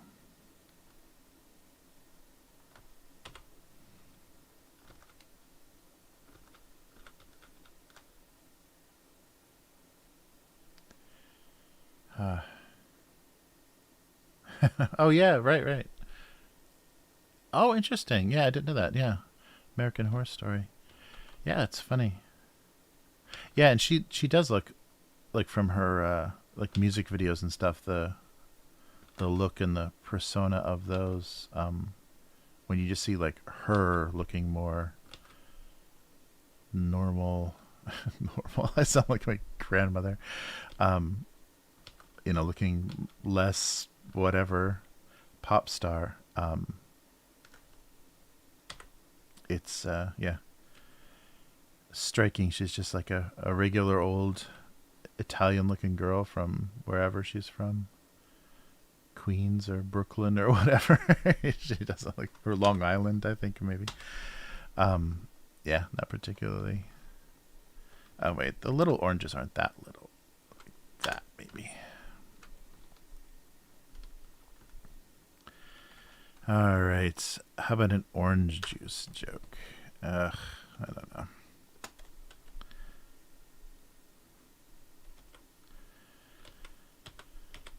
Whoops. Come on. There we go. I'm getting some weird memory lag. Sober Amy Winehouse. Yeah, right. Yeah, her natural look is very yeah, very ordinary. She's a convincingly ordinary person. Yeah, I was just, what was it? I just got into some Amy Winehouse like list or something when I was just when YouTube was playing, and oh my god, her stage presence and her singing and everything, and that's a real, I mean, she's amazing. She comes across like, I forget which it was one of those old kind of blues standards that she was singing, and just like, yeah, amazing. Her voice and her presence and everything. It really sucks that she had some demons that took her out, because holy shit, that's a blues singer. And Lady Gaga can sing, but is not like that. Her presence and her like the world, weariness of her is not as impressive.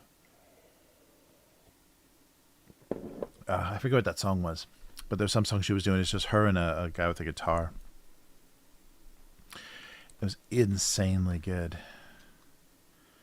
I guess we're gonna do some pretty minimal ones this this week.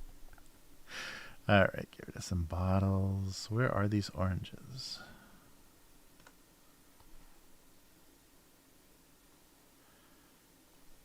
Oranges.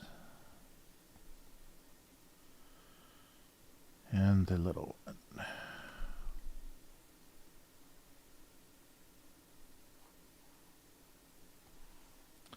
Oh, I watched an insane movie. It's actually free on YouTube. I was surprised.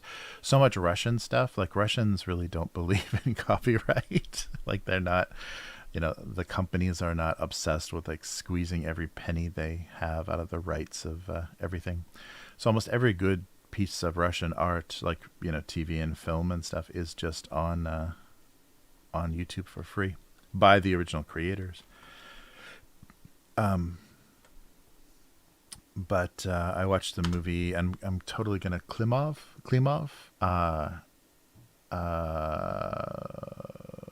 Shoot, I forget the first name.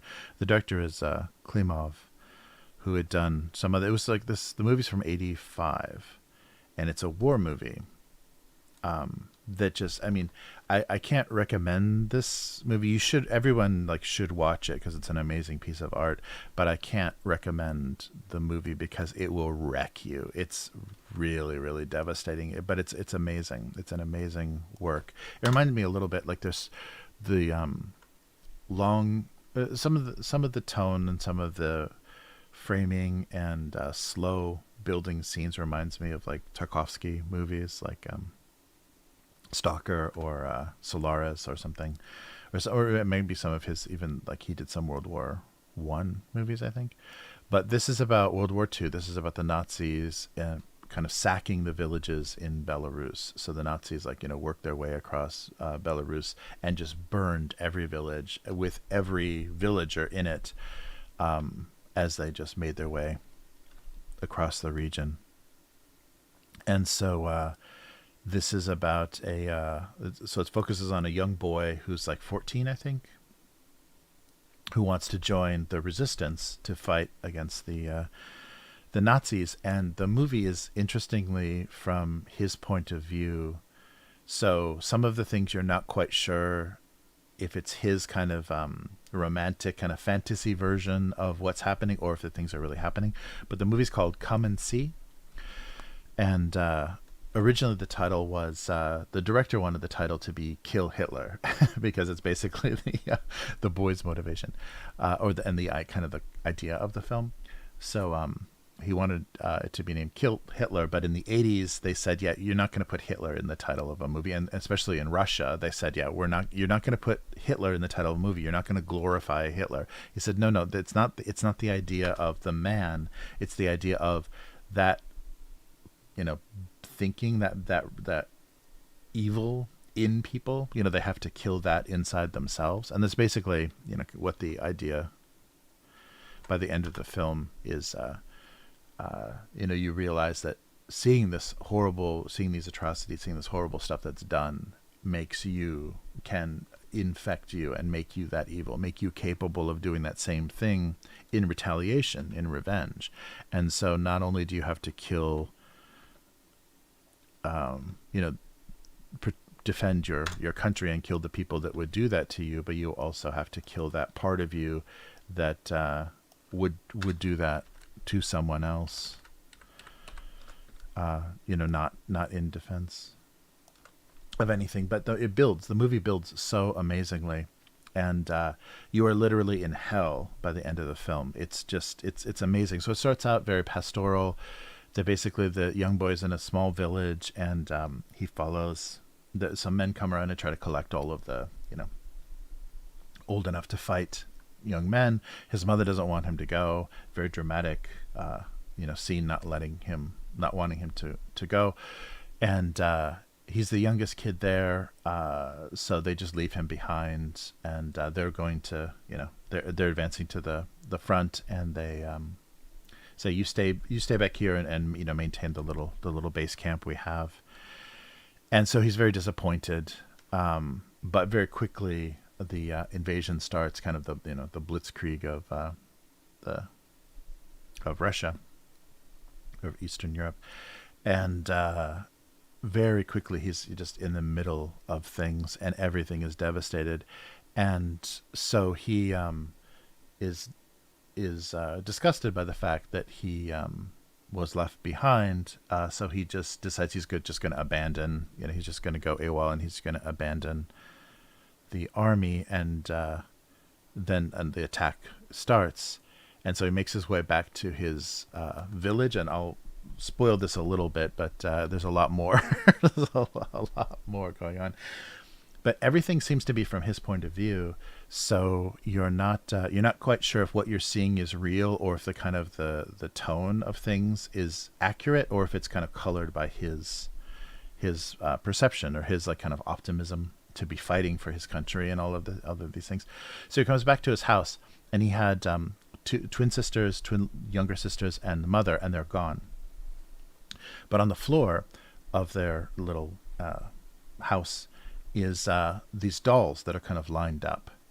And for a minute you're like, okay, are their bodies lying there and he doesn't see them? Because he hasn't experienced war or anything and hasn't even been trained as a soldier. He just, as a boy, wants to, defend his country and has this idea of,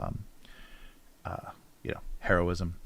And there's the sisters' dolls are lined up on the floor, kind of laying there like bodies. And so but nobody's there. Everybody's gone.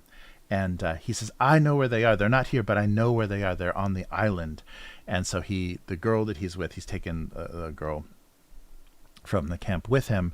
And they start to leave the village to go out to this like island in the middle of a lake or something.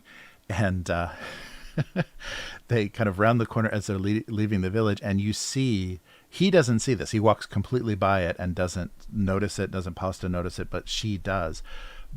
Bodies of everyone in the village is piled up against the side of one of the structures, one of the barns or one of the buildings, just this huge pile of bodies. And he completely walks by it and has doesn't see it, and she does, and she's like, well, should I tell him that his family is definitely in that pile of bodies, or okay, never mind, we'll just go look for them on this island. And from there, like, you haven't seen anything violent or horrible up until that point. And just that one shot, that one reveal of this pile of bodies, and just like, okay, now we're in this horrible war movie. And it just goes, it just gets worse and worse from there. But it's so good. It's insanely good. The way that story is told, and the way that it just slowly builds into this like unimaginable like horror of what really happened. Like, this is all based on a book that was eyewitness accounts. Was one of the contributors was the screenwriter for this film.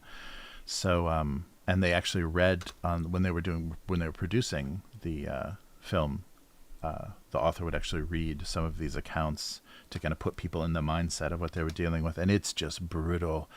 And you watch this young boy who is smiling and optimistic and just, wanted to be involved and wanted to help, basically turn into an old man. Like, the things that he has seen just like destroy him. And so his face, and so it's pretty amazing that a young actor, because he was that actual age, a young actor could go through this whole, like, if you look at him from the first 10 minutes of the film and then the last 10 minutes of the film, it doesn't even look like the same person. And they help that with makeup and everything. But come and see. It's an amazing, and I can't believe it was done in the 80s. It really feels older. It feels like a 60s or 70s movie. But it was done in the 80s, and definitely one of the director even said this. It's like he knew it was going to be a very difficult movie to make, like technically and everything. It was going to be very demanding and very physically difficult to do, and he would be putting the actors through a lot of horrible things.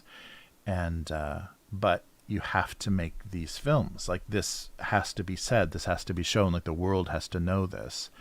And it's amazing. Really, really amazing film. So if you feel like you can handle it, it's definitely worth watching. But so originally the title was supposed to be Kill Hitler, and Russia, the Soviet, film board said, no, we're not. You're not naming a movie. You're not putting Hitler in a movie title. So they changed it to Come and See, and that was inspired by the screenwriter, the author that wrote the screenplay, and I think there was actually a book that it was based on as well, but not exactly. Not exactly the story of the book, but the writer worked to structure this film, and it was, I think, from the Old Testament. I don't know my books of the Bible well enough, but the end of the world, the four horsemen. That's right, the four horsemen of the apocalypse. So that an angel is speaking in the at the end times, and the thing that the angel says to some people or humanity or whatever is, come and see. So come and see these four horsemen that are bringing the end of the world. And so they thought that worked well. And it doesn't translate, like it kind of gets randomly translated. I think the translation for the version that's on YouTube is go and see, come and see. Yeah, so it's always coming and going. It's never very clear between languages. But yeah, it's just on YouTube, and it is intense. Yeah, I don't know how good the translation is, the subtitles are, but there's not much dialogue in it. There's just very little. And even if you couldn't understand what they were saying, you could pretty much follow the narrative, because they're just saying what they're doing. Let's go here, let's whatever. But woof, yeah, very, very powerful. And it was one of those films that I kept seeing people talk about and keep seeing people recommend, but never get a chance to watch it. And just one night, I'm just like, yeah, fuck it, I really need to see this, and I'm glad I did. It was really really powerful film, and I'm surprised by how much great Soviet cinema there was. With the incredible restrictions that they had to deal with, there was still some amazing art that came out of 70s and 80s Soviet Russia. All right, we're doing orange juice jokes, I guess. Let's see here. But yeah, sorry, a little bit different from the the humorous cartooning I'm attempting to do here. But yeah, really affecting movie though. Really, yeah, good stuff. I can't believe that how much of that stuff I haven't seen. How much of those, how many of those amazing films I haven't seen. I really want to experience as much of that as possible before I get too old. But I think I'm at a good age though, especially for a lot of it, because it resonates a lot differently, I think, than if I would have seen it as a student. Because I think if you studied film or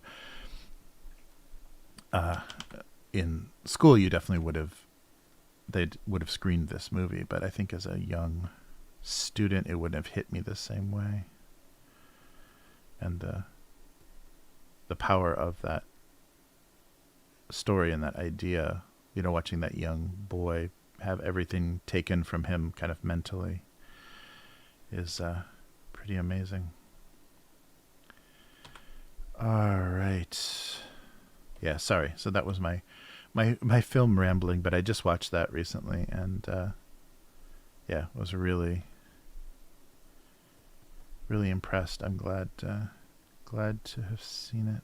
So if you're looking for something very challenging but very beautiful, the thing that reminded me of Tarkovsky is it has a lot of opposition of nature and then just human destruction. There's like very interesting oppositions of that, and people have argued a lot for a while, and I think especially when it was first released, people were saying, this is the ultimate anti-war movie, because what they show you is so, man's inhumanity to man. It's so devastating, but it in a way is also saying that you have to do this, you have to fight against this, you have to kill people that would be willing to commit this kind of evil. It's kind of your duty to do that, but at the same time, you can't let yourself become that. You can't let that be who you are. So that kind of killing the Hitler in you is a very important idea.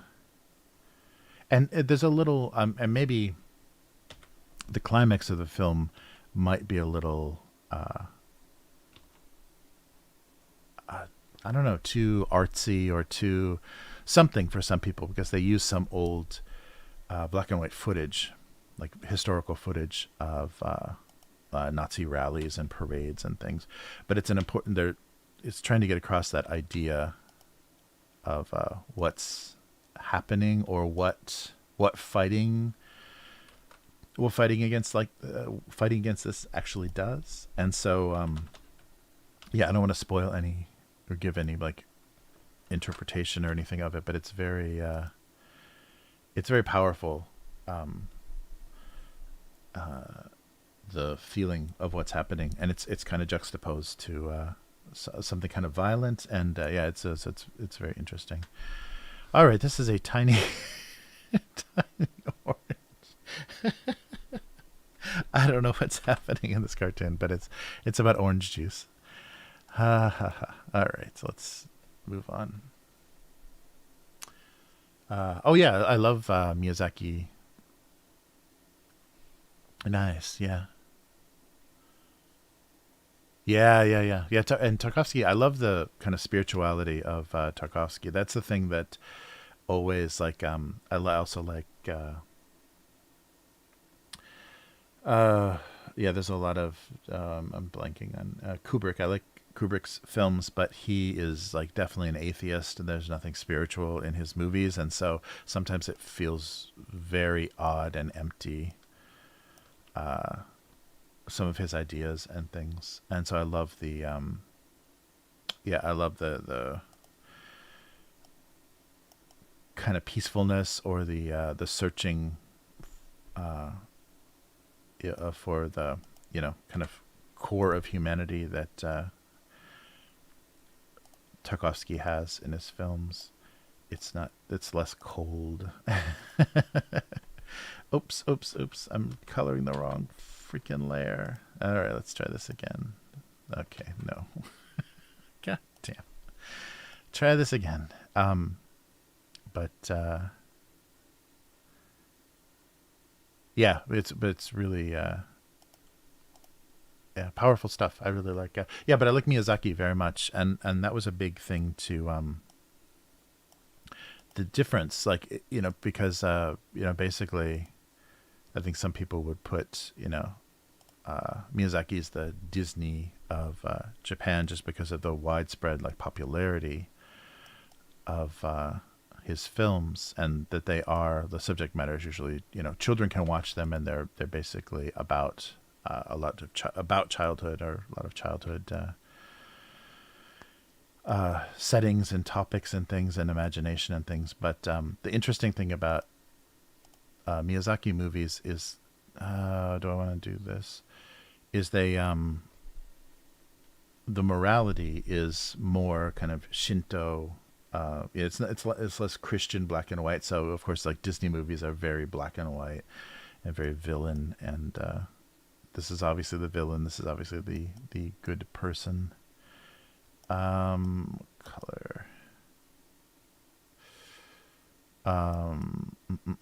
But the Ghibli movies, the Studio Ghibli movies, most of the time have that nature, more morality to them, or so there's meaning there is no morality, like there is no evil in nature, there is no good and evil, and so the motivations and what's happening in a lot of the stories is, I think, hard for Western audiences to feel comfortable with, because they're like, well, who's the good guy, who's the bad guy? Because just because it's the main character doesn't mean they're good, or they're going to be doing good things.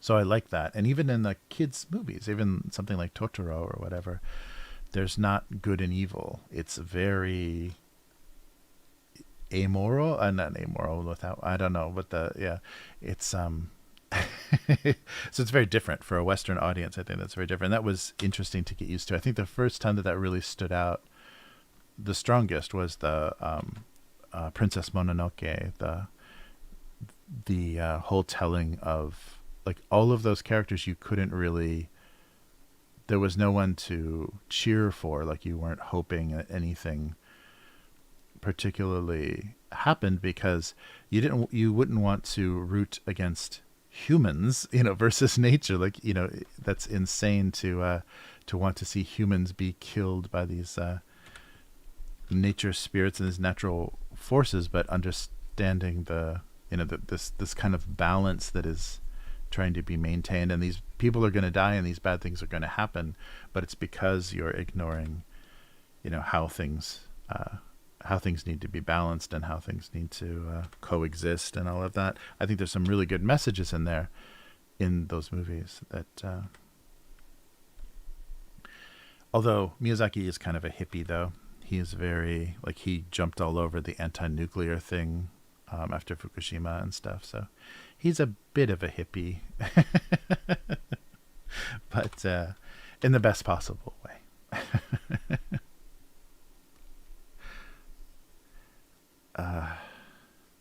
But yeah, Miyazaki's and he's going to do one more. He's going to do one more film. He keeps coming out of retirement. He's in his 80s now. Oof. But it's another adaptation of a it's an adaptation of a book, of a Japanese book. So I'm curious because he's done a lot of Western stuff, or it was the studio, I guess, not necessarily him, but the studio's done a lot of Western or English books. So I'm curious how that will go. But we get one more.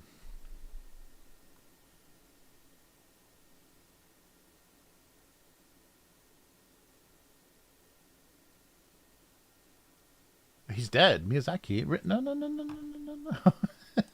Wait a minute. Did this just happen? They just talked about him. No. He's still kicking. He's 81. Yeah, he was born in 1941, so he's 81. Oh, did I read something wrong? I'm sorry. Miyazaki. Oh, Tarkovsky's dead. Yeah, Tarkovsky's very dead. That's very sad too. That it was probably related to shooting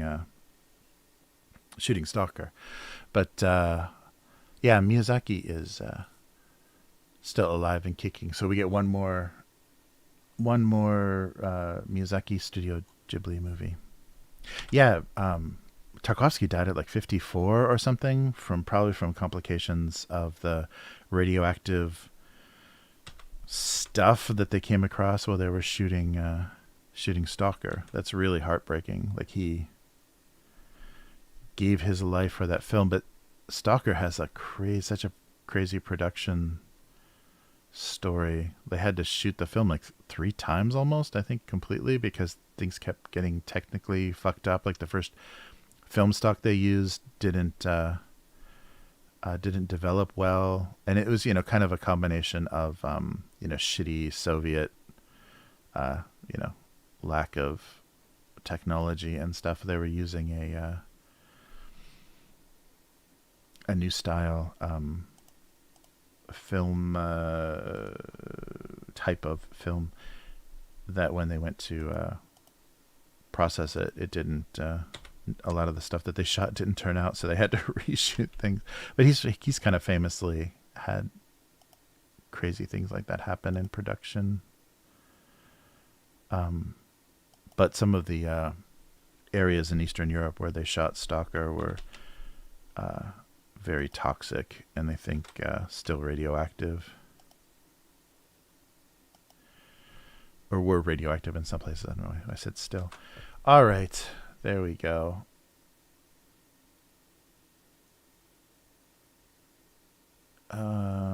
Maybe they can side-eye each other. Oh, that scared me when I thought you said Miyazaki died. Because I just read that he's going to come out of retirement. That would suck. Don't die before you finish your last out of retirement film. No, that doesn't work. We'll do that.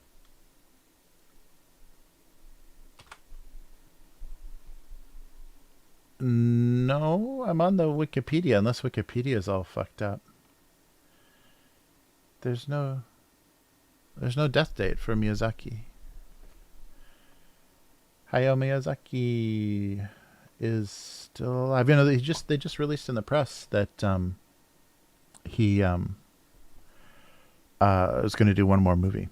And what was it's based on the book that's based on How Do You Live? The English title is How Do You Live? So it's like a boy in the Showa, kind of Showa era boy. Just the life of that. But yeah, so we'll see. Oh no. You got to catch up, Unknown Girl. But yeah, we'll see. Yeah, it'll kind of suck because I think his son kind of took over a lot of studio or directing duties, and I don't think he's quite as capable as his dad. So we'll see what happens to the studio if he does pass. I think he's pretty healthy. I mean, pretty health obsessed. I don't think there's any major health issues, so he should be around for a while. He should get into his 90s. Most Japanese people get into their 90s pretty easily. It's all that fish oil.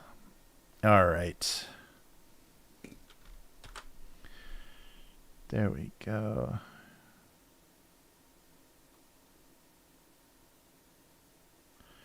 All right. So we have that. Okay, let's take a look at the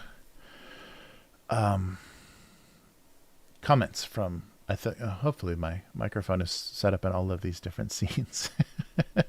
We will find out. Let's take a quick look at the comments section. See if I did this right. Yay, there they are. Oh, wait. There we go. Yeah, what was I doing? I forget why I was resizing that.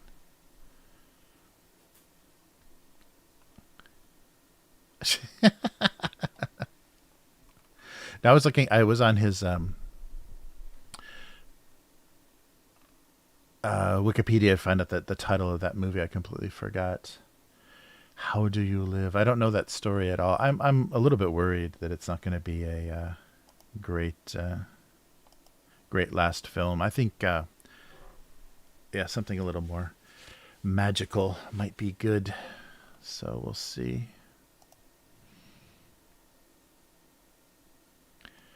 All right. Yeah, but with Japanese people, like famous Japanese people, well, especially during this age of bad weather, there have been some sudden deaths, but there's a lot of sudden cancer deaths here. So I'm always willing to check if a Japanese person is still alive, because there are a lot of sudden cancer deaths here. All right. So this just got posted. This is today's cartoon. Yeah. January 11th. So it's just got posted. So salty seasonings would come and go, but sugar was forever. That is I think that's Yum, isn't it?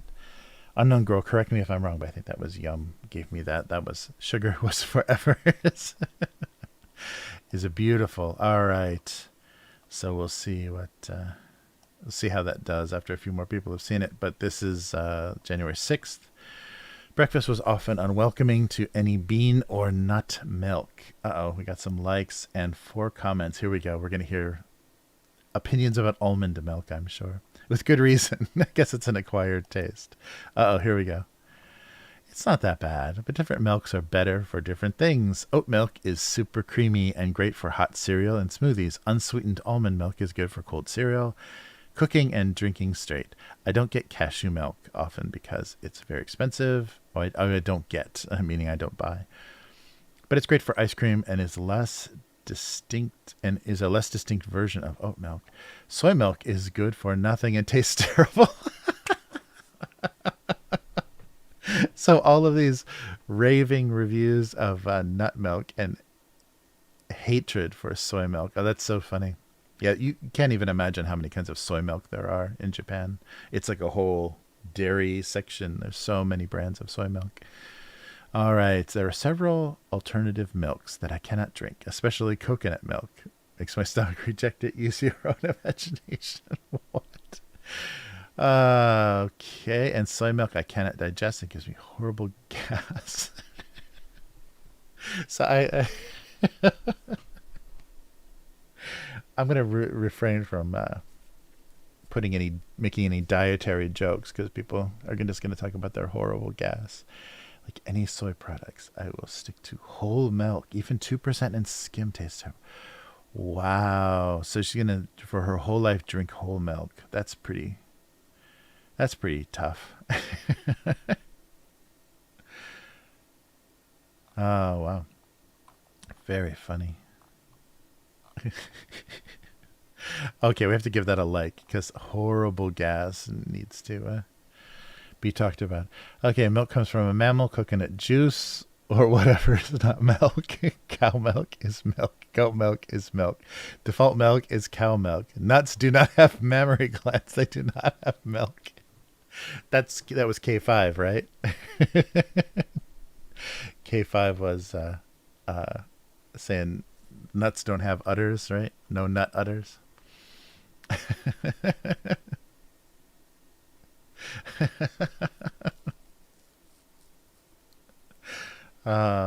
Too funny. Yeah, Queen of Tut is telling us about all of her flatulence. That's very funny. Yeah, you can just older people just kind of they lose a lot of modesty, don't they? Just talk about however things are going for them. That's so funny. Milk is from mammals. Well, that's the defining feature of mammals, isn't it? Mammary glands. I love people get so strong in their opinions about the use of the word milk, bean or nut milk. I like bean milk. That sounds so disgusting. All right, let's go back one more. So from the 4th, oh yeah, that's right. I don't think I got any response to this. I don't think it was that very good though. So they were uncomfortable with the idea of the suicide note being so permanent. Oh, only one comment. They always take their time worrying if there's a printer available. All right. Yeah, nobody liked my permanent suicide note. All right. And the 30th, yeah, I think oh, wow. Once alone, the last donut hole, no longer feared the risks of dunking. Yeah, there's a little bit of coffee in there. Okay, a couple of random. Hey, Yum, how's it going? You were summoned. Yes, old people are very based, especially about their GI tract. Oh, that was supposed to be random. Come on. Yeah. Oh, there we go. Okay, yeah. So you can see right away. There's I should probably do that. Like separate the next collection into this is drawn with a marker. This is drawn on the tablet. Just so it's not such a. It doesn't look so random styles between the different pages. All right, so 2008, which is actually 2008. Neither of them could believe he wasn't butter spray. Yeah, I can't believe it's not butter, right? Neither of them could believe he wasn't butter spray. Yeah, I always thought that was so weird once they started promoting that. I can't believe it's not butter. Was that just margarine, or was it just some sort of weird vegetable spread? But then it became spray. Yeah, I don't think that anybody remembers that at all. But spray butter, so you just spray it on toast and spray it on things, corn or whatever. I don't know. That's very bizarre. Spray on butter. But that doesn't come across in the joke. All right, another 2008. The eraser now realized he had just erased the kindest words he would ever know. Oh. Kind words. Yeah, erasable erasable marker. That's right, yeah, on the roller coaster, yeah. Fabio took a goose to the face.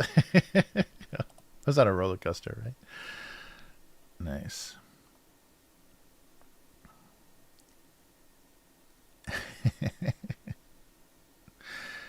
Yeah, it's very funny. Okay, so what's where are we here? 2006 was actually 2003.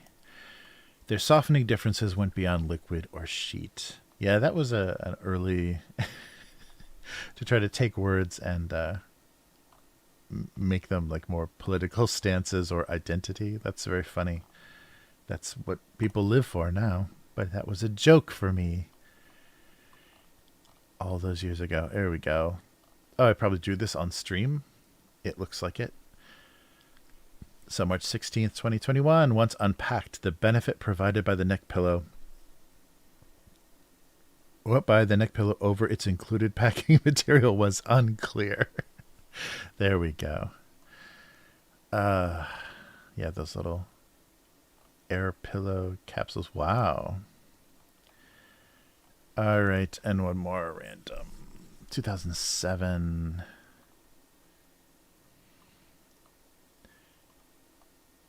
Okay, February. She was so emotionally lost that no handset locator could even begin to find her. Yeah, that's another dated thing. Remember the day of the cordless phone? They had those big like rubber antennas. Not, and this is like after the retractable kind of car antenna, TV antenna thing. The metal ones were gone, but that weird rubberized antenna. And but then you could. I mean, these things were gigantic. The handsets were huge, but then the base, you could like push a button on the base and it would make the phone ring. So if you misplaced the phone, you could like find it wherever you left it. Yeah, I can't believe. Yeah, that was a thing once upon a time. Yeah, those are the kind of things. The technology jokes I think are probably the most dated. Oh yes, some empty friend. Yes, the neck pillow stream. Trying to decide. Yeah, those. Yeah, I was trying to. I think I've tried that a few times, but making the joke of the packing material can serve the same function or is as valuable or as interesting as the. Yeah, those now they have that. It must just be like a big roll of it. The inflatable section because it's not bubble wrap anymore, where it's individual little bubbles. It's those big pillows of air that they just roll off and pack boxes with. I literally had a box, I think because they told people at the warehouse to use the same size box, because I ordered a single book.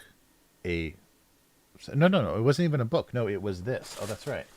It was, I don't have the box in front of me. Yeah, it was this. I ordered these tokens that were in this box. This almost like some kind of bizarre joke, but obviously the warehouse was told for shipping any games or whatever that they need to use the same standard size game box. So it was a huge box. It was like a 24 by 18 inch, giant box that could fit a board game or a hardbound book or whatever. And inside was so much bubble wrap, like the entire box was filled with bubble wrap, and inside the bubble wrap was this. So yeah, just absolutely insane, especially at this time when shipping is such a mess. They like took up all of that space because they were just using a standard size box from their warehouse, and they put a little tiny thing in there. They could have just thrown it in a because this is just tokens, so they're really durable. They could have just thrown this in a padded envelope, but instead it literally came in this huge box just full of bubble wrap. So I have a lot of bubble wrap now. Yeah, air pack. That's right. Yeah. Thanks, K5. Yeah, that's right. Those air pack, and they're on kind of a roll. I saw some warehouse, like person packing a warehouse, and is like pulling it off of this giant roll of air pack. It's crazy. But yeah, I guess there's just it's such a mess right now with all the shipping and everything. Okay, I lied. One more. Yeah, with all the shipping and everything. All right, 2006, which is actually 2004.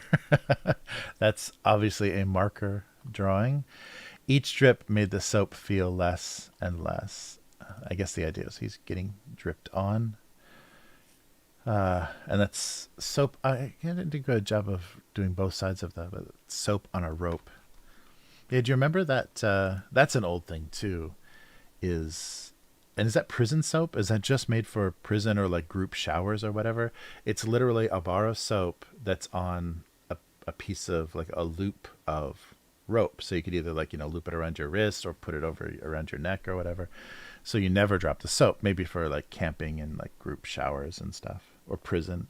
But I guess with prison, you could hang yourself with but soap on a rope. So that is a very dated, a dated object as well. I wonder if they still make that.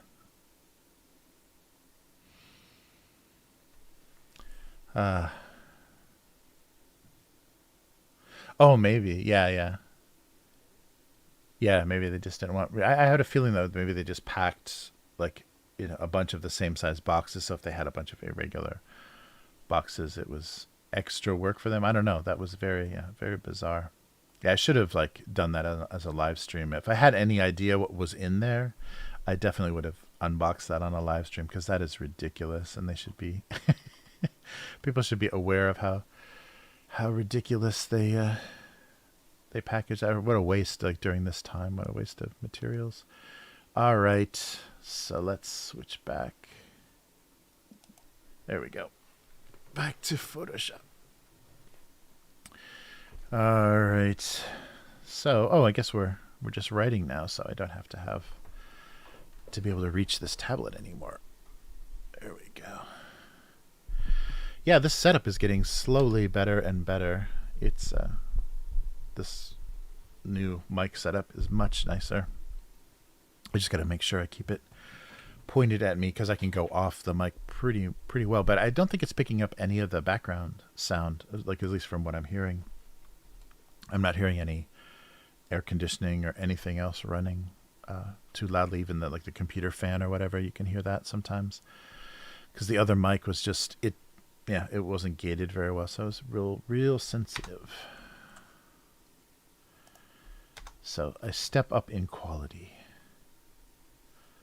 All right, so oh boy, I really don't like the colors for this one. Maybe just make that. No, then it looks. I want to make it look more like a cosmetics case. Maybe pink or something to make it look more like cosmetics. That it's not going to contain lunch. Yeah, something weird. Because this looks like it could still have lunch in it. All right, so now I'm going to move the chat over here.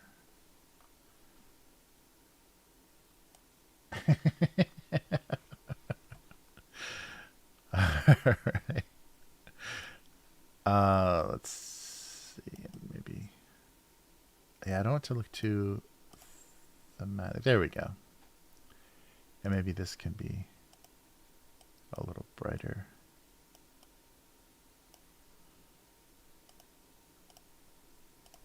Yeah, let's try this. I might screw up some of the shading.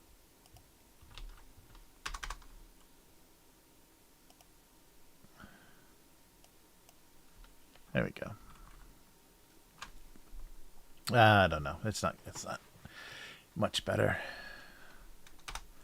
Still could be some kind of character lunchbox or something. Yeah, I wanted it to look like so maybe just black and silver. Let's try that just on another layer. So I can't do black or else you won't be able to see anything, but like a dark brown. It's going to make it very monochromatic.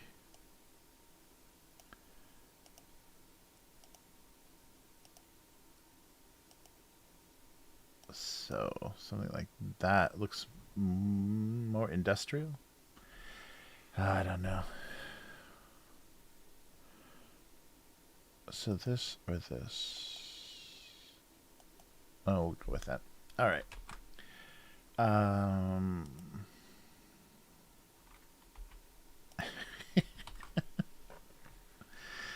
So it was very possible that one of them was just full of makeup or whatever. Pogs? I don't know. What does that thing look like? Yeah, the light gray. Yeah, that reads more, or maybe, yeah, because I can lighten that. Oh yeah, yeah, something like, yeah, that would help if I wanted to read as cosmetics. I think that's a good idea. Is first do a few, yeah. Oh wait, there we go. A few more details like this. Maybe the corners as well, like those little middle.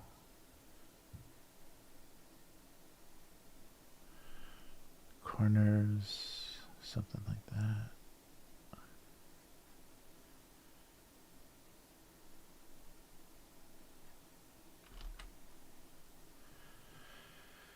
There we go. Oops. Yeah, there we go. Yeah, lipstick. That's a good idea. K5 do a goofy lipstick mark. Let's see if I can do this here. I don't know if this is gonna read as lipstick. Does that read as lipstick? Mmm.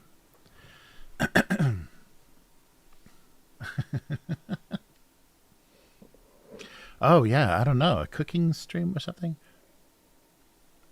That would be fun. Yeah, like a real world, an IRL stream would be good, especially around Japan. I've thought about that. There's a couple of like fun things that I can do around Japan that might be fun to bring my phone. But yeah, I haven't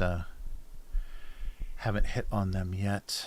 But yeah, I think so. Kiss my box.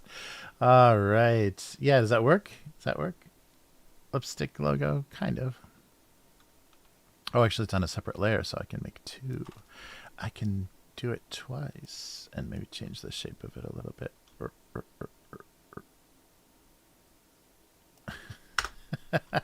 Those are pretty cruddy looking lips. Oh well. There we go.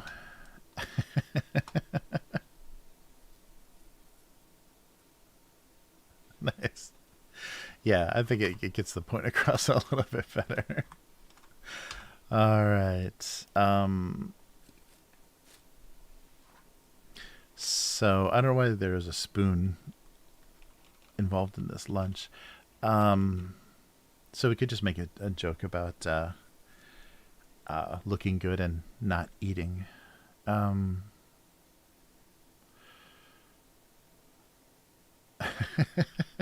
Or a choice between lunch and makeup. Let's see.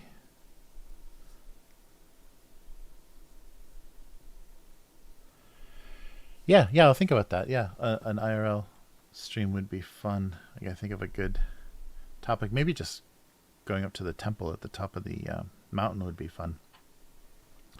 You guys can see like what's right up there and just wander around for a while.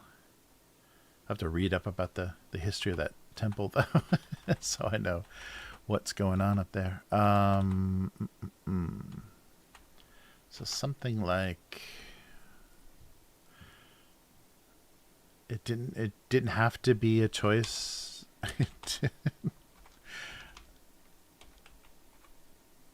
Didn't have to choice between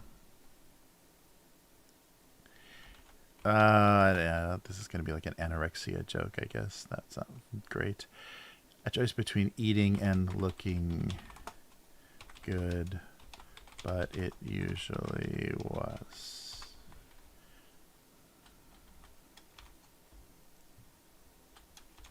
I don't know why there's a spoon there.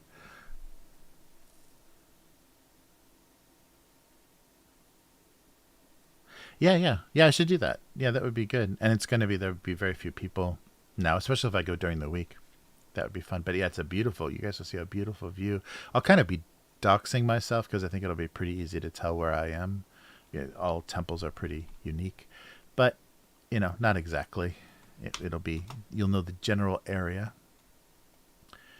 It wasn't a choice. Didn't have to be, but it usually was. I don't know. Didn't have to be a choice between eating and looking good, but it usually was.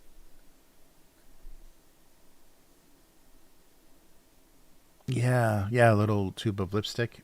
That might be good.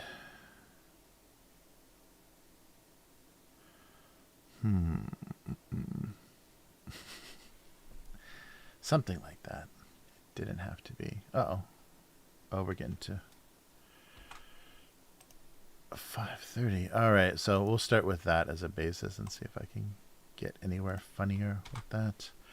All right, and this is something about all of the relatives squeezed into juice.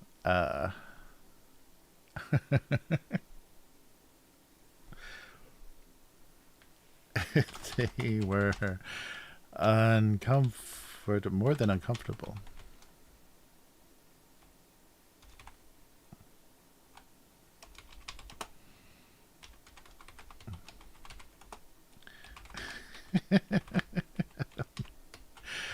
I don't know. Being juiced, I spelled oranges wrong. So they were uncomfortable with oranges they knew. They knew personally. They knew being juiced. Ugh. I don't know if uncomfortable is there. Maybe horrified would be better.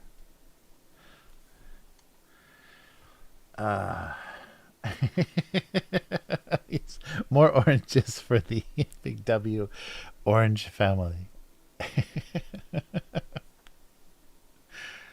Oh, that's right. Yeah, I can take these guys.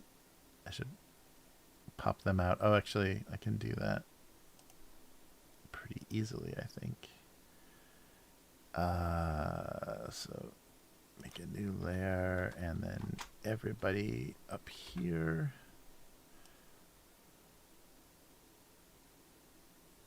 All right. Oh, a little bit of shadow. Let me see if I still have the the Big W graphic. All right. Where did I put that?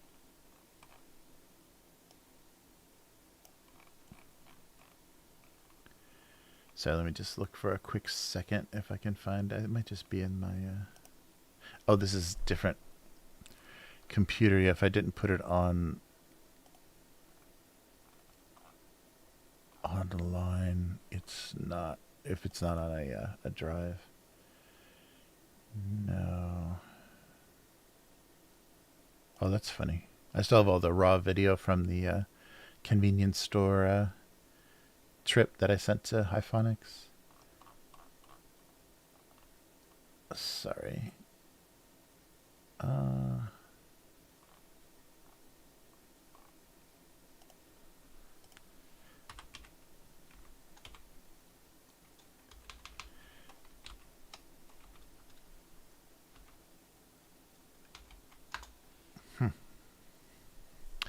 Yeah, I don't think I have. I think it's on my other PC.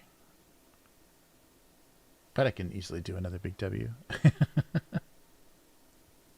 Yeah, that was fun. That was, and that's all UK5. That was a great inspiration. Yeah, to do that. That was really fun. Oh, nice. Yeah, violated by the Jesus presence. Yeah.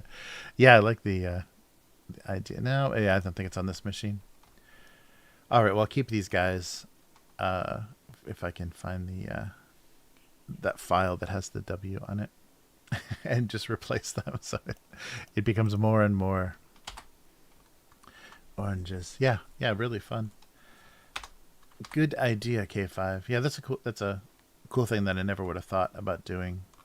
From being in Japan, all the access to the snacks, and it was just barely like at the very beginning of COVID. So I'm glad the timing worked out the way that it did, because otherwise, geez, nobody would want to open a box from Asia like just a couple of weeks after that arrived. I think people were already pretty freaked out.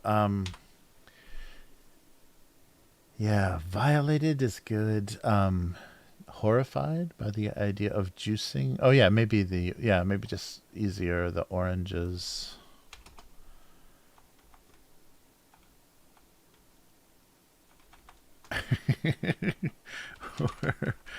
Horrified. Am I spelling this right?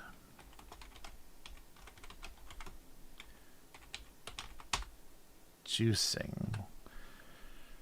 The oranges are horrified by the idea of juicing, or the just uncomfortably hanging around.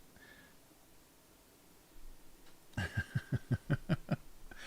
oranges are horrified by the idea of, at the idea, by the idea. They're horrified by the idea of juicing.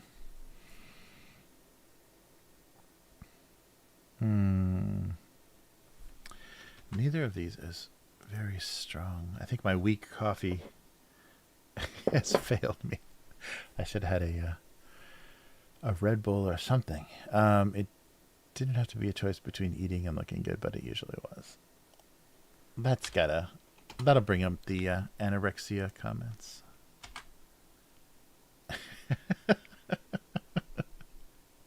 It's a choice, and there's a spoon for both. I don't know why there's a spoon there. They're like looking off camera for something. There's someone like standing there choosing. All right. The oranges were horrified by the idea of juicing. It's a really tiny cartoon too. Yeah, they look really small. Let me see the. I guess it's not bad.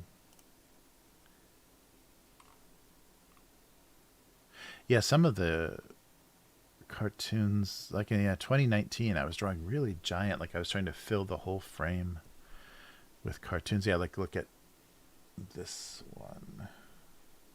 Yeah, so I'm definitely drawing on the tablet, and just like, I guess I didn't want to waste any space or whatever. Look how huge this cartoon. It's like a macro lens. I guess there's a lot of detail, like the greasy bag and the. Judging by the sandwich and drink, it was a safe bet that the fries were enormous. Yeah, I guess I wanted everything to be big, so it would have been silly to have small, giant things. But that is a huge drawing compared to that. Look at that. You're not getting your money's worth in ink there. Yeah, so it'd be about that size. On the should it go up a little bit in size? Let me see. The lines are going to get really thick, though, is the only problem. Oops. Yeah, maybe that. There we go. They don't look so lost. All right.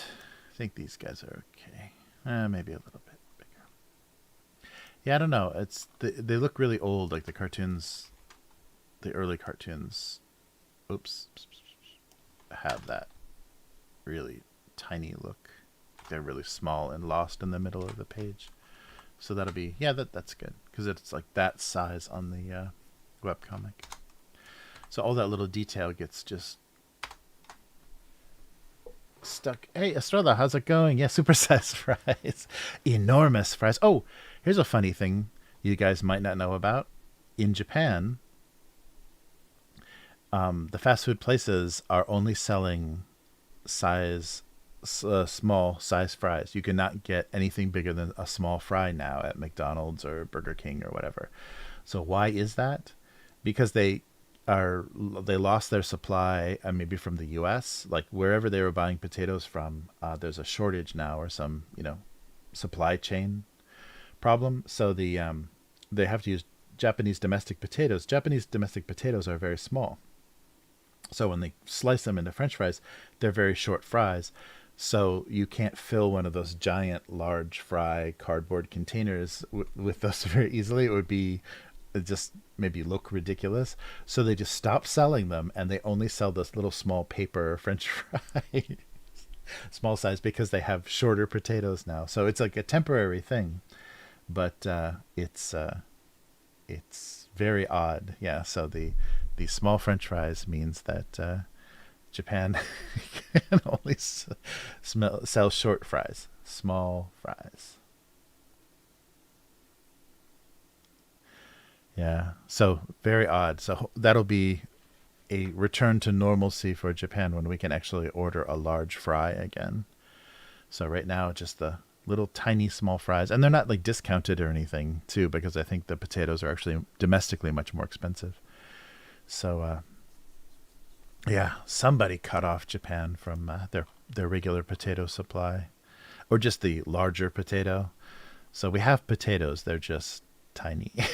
So Japan is small potatoes, literally small potatoes. Nice. Yeah, good to see you, Estrella. Good to see you. Oh yeah, I hope we don't import a lot of Chinese produce because nobody trusts it. Nobody trusts the safety of it, that they don't douse it in poisonous insecticide or illegal insecticide. So very few. Sometimes you'll see the bean sprouts, the white Asian-y bean sprouts that they use for stir fry a lot. Sometimes those will be from China, and sometimes cabbage, but that's it. And most people don't buy them. I mean, they're so cheap that they're very tempting to buy. But a lot of people in Japan support the domestic stuff. Okay, so it didn't have to be a choice between eating and looking good, but it usually was. Is that another extra space? No. Yeah, this font sometimes looks a little wonky. It didn't have to be a choice between eating and looking good, but it usually was. All right. I think we'll go with that. I'm not checking all layers. I'm not going to do better than that. I'm just so horrified by the idea of juicing. That sounds like something I've written before, though. Yeah, right. Yeah, you literally have to buy like 3 fries. Yeah, I wonder. I bet it is 3 because those little paper containers are really tiny. It's so funny. And it was weird too because right before that happened, they were doing, I think it was McDonald's here was doing like an any size fry for $1. So they were like going crazy with the French fries, and suddenly it stopped. I heard too that the French fries are frozen, so they're prepared specially. Like McDonald's has its own kind of distribution chain and everything, and that the French fries that you have at McDonald's are at least a month old. They've sat on a boat at least for 30 days, according to people I know in shipping that work for shipping companies. So you're eating potatoes of a distant past in a lot of the fast food places. Oh yeah, right. Yeah, those big moyashi. I don't know I can't remember what they're called. Just probably bean sprouts in English. Okay. Or just horrified by the idea of juicing, or they were fascinated, they were disgusted. Horrified sounds the best. I like how it's a big orange and a little orange. All right, yeah, I guess the idea of juicing, I guess I'm not going to do better than that. I have 0 brain power right now. Yeah, I know. Isn't that funny? It's like, well, yeah, you could just choose the small for $1. Yeah, it's a weird promotion, but there are. I got to bring one of those in sometime. So older people love, like Japanese people in general. There's a lot of Japanese food that they like to drink beer with. So beer is a beverage with dinner usually, and that's very across any kind of people, even people that don't drink, that don't like to drink. They like the taste of beer with like tempura and a lot of Japanese food. So they make cans of beer that are literally this big. They're like these little like joke novelty beers, and they just have a few ounces, and they're really expensive for how little bit of beer you're getting, but older people will buy them because if they drink an entire can of beer, they don't feel good. That's too much alcohol for a lot of, like, we're talking about 80, 90-year-old people. So they have these little tiny cans of beer in Japan. It's hysterical. I think I've seen that with Coca-Cola and stuff does that too. They'll have like small cans. But the tiny cans of beer are so hysterical, but they're meant for older people that, don't want to consume so much alcohol. Yeah,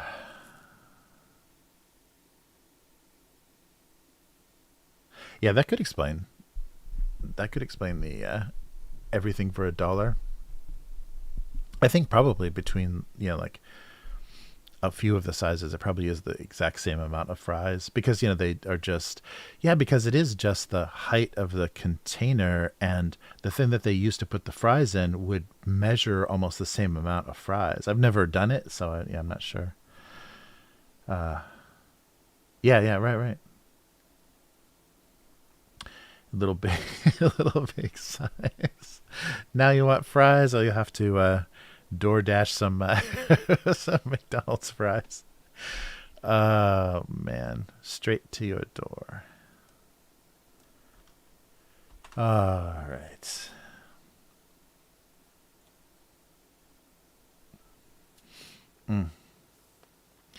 Yeah, that's good.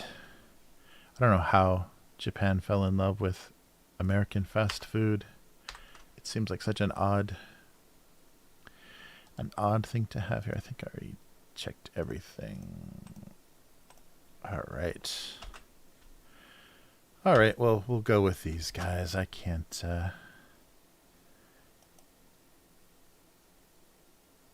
say they're amazingly inspired this week, but we'll do that. We'll do better. All right. Put these in here. Yeah, something happened. Something about Windows. Oh, so I'm on Windows 11. I think I pitched about that before. They were doing a kind of forced upgrade for Windows 11. But it handles the I have directories that have like literally thousands of files in them, and the indexing must be better in Windows 11. I don't know technically what the difference would be, but it seems to be handling the file indexes better. Maybe just stores them in a different way that it can access more easily. 2018. All right. Oh, yeah, I gotta be careful. There's some sexy pictures in the RC Harvey update.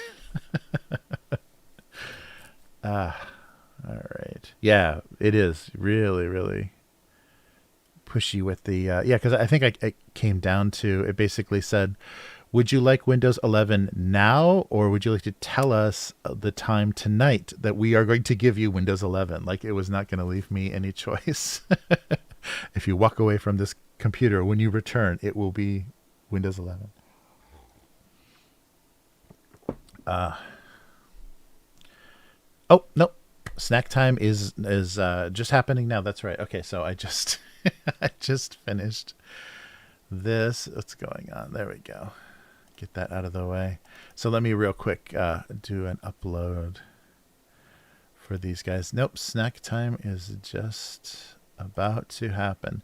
So yeah, it's they're doing a weird thing now, and I think it's a middle of winter thing. A pretty common like middle of winter thing. But they're pushing strawberry everything now. So all of like the family restaurants have strawberry desserts. The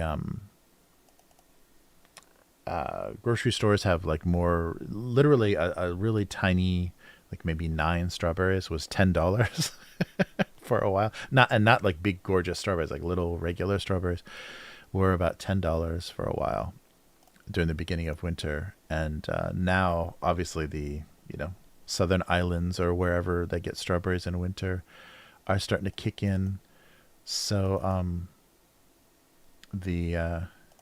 everything is turning to strawberry. So that also means the snacks and stuff at convenience stores are all strawberried up. So that's what we'll do Now, let me switch over. Where is my cursor?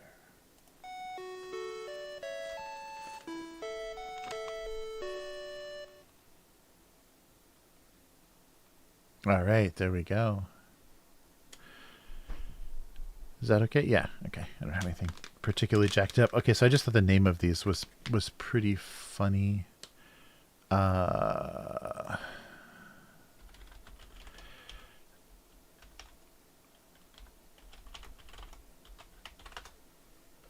right.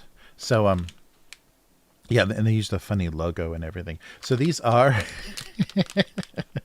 very cutie. Like there's a whole section now of strawberry stuff, and I don't know, in the winter people are like craving strawberry, but these are one of those things that look like they're it's a gummy candy, but it looks like it's trying to imitate the fruit, so in a fun way.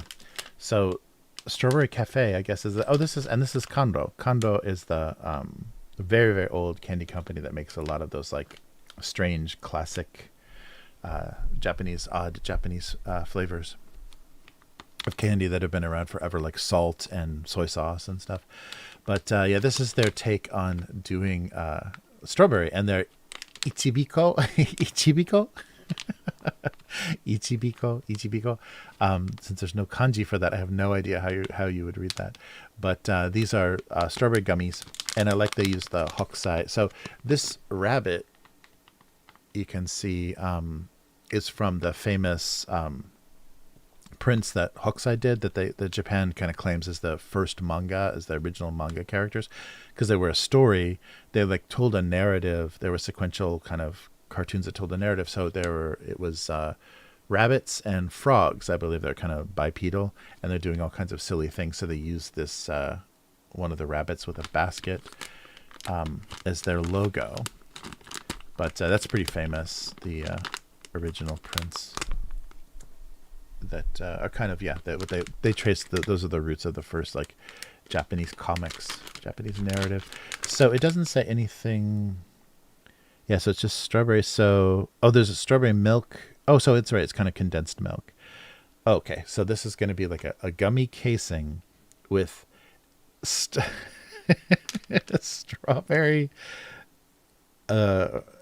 jelly and like a milk on the top, all encased in a gummy thing with kind of sugar on it. Wow, this is complicated. Here we go. Let's see if we can handle this here. So yeah, it is kind of strawberry shaped, and I'll bite one of these kind of in half so we can get an idea of what's going on here. Oh, there we go. Oh, these are really good. Oh, these are so good. So there you go. So it's a strawberry jelly, really strong, like a really fruity strawberry jelly on the bottom, kind of a condensed milky kind of stuff on the top, and it's all encased in a little gummy candy. These are really good. Yeah, the strawberry flavors I use, it's real strawberry. I mean, yeah, it just tastes like eating strawberry jam with condensed milk on it inside of a gummy candy. Wow. These are so good. Yeah, there was so much strawberry stuff that I figured I may as well show you guys one. But this one looked really complicated, like from the little illustration there in the corner. It looks so... Oh, here's one where they're pointing. It's a little bit easier. But it looked very... Whoop, no focus. It looked very complicated. So I thought I might as well try it, but wow. Yeah, it's really good. Wow. Yeah, it tastes exactly like condensed milk on strawberries. More like a strawberry jam. The center is much more like a strawberry jam. It's pretty intense. More intense than the actual fruit. But it literally tastes like condensed milk on strawberry jam. Wow. Yeah, and they're very cute. Oh, I guess I'm holding it upside down. Very strawberry shaped little gummies. Wow. Yeah, the natural flavor. I really like that they do that. Like, it's very rare that it's just a totally faked flavor. Most of the Japanese candies. And I think especially these older brands, that's like kind of how they've made their name, because they existed before all that chemistry that could kind of, simulate orange or grape flavor. Yeah, these are really good. And they're probably only going to be around for a limited time. But the only trouble with the gummy candies is they're never individually wrapped. Wow, I'm just going to sit and eat this whole bag of these in front of you. I'm really sorry. What kind of milk is it? Is it nut milk? Let's see, in the ingredients.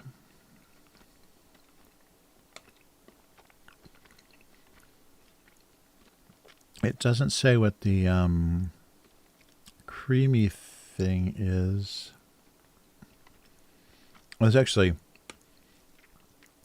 fruit juices in the little apple juice as well in that jam to make the jam.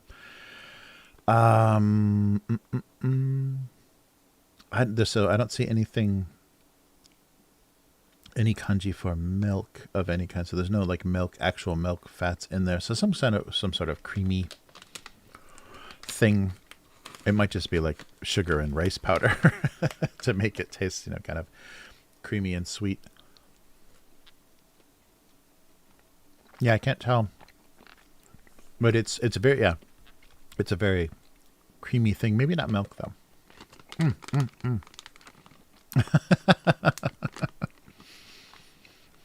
Oh yeah, sorry. I'll stop torturing you guys. It's so good, and I think it's kind of because this is such a depressing season. Like after the New Year's holiday is over. Because Valentine's Day is not a big deal here, and there's no Easter, so there's no spring holidays that we're moving towards. So it's just a long haul until kind of all of the end of the year or end of the school year, business year, beginning of the year celebrations in March, end of March, April. So it's still until spring vacation. Basically, there's nothing to look forward to. So I think they do that. They start to bring in some cheerful, more summer fruits, and so there's so much. The whole section, like the end cap at the convenience store, is all strawberry candies and cakes and flavored stuff. And then, like I said, the restaurants are doing desserts, all strawberry desserts. So they're trying to distract you from the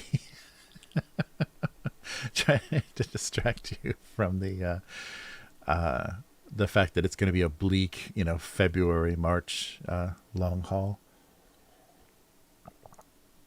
So we'll see. And we've got all kinds of new cases of stuff to deal with. So that's fun.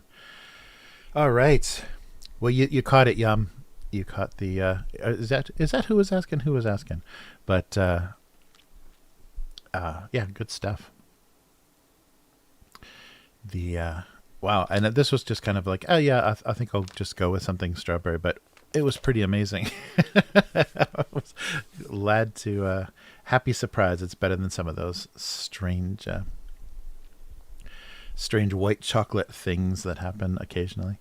All right, but yeah, that'll do it for this week. I gotta drive my daughter. I think it's still raining, so I guess I should be doing some driving. So everybody take care, and I'll be back next week for this same sort of thing.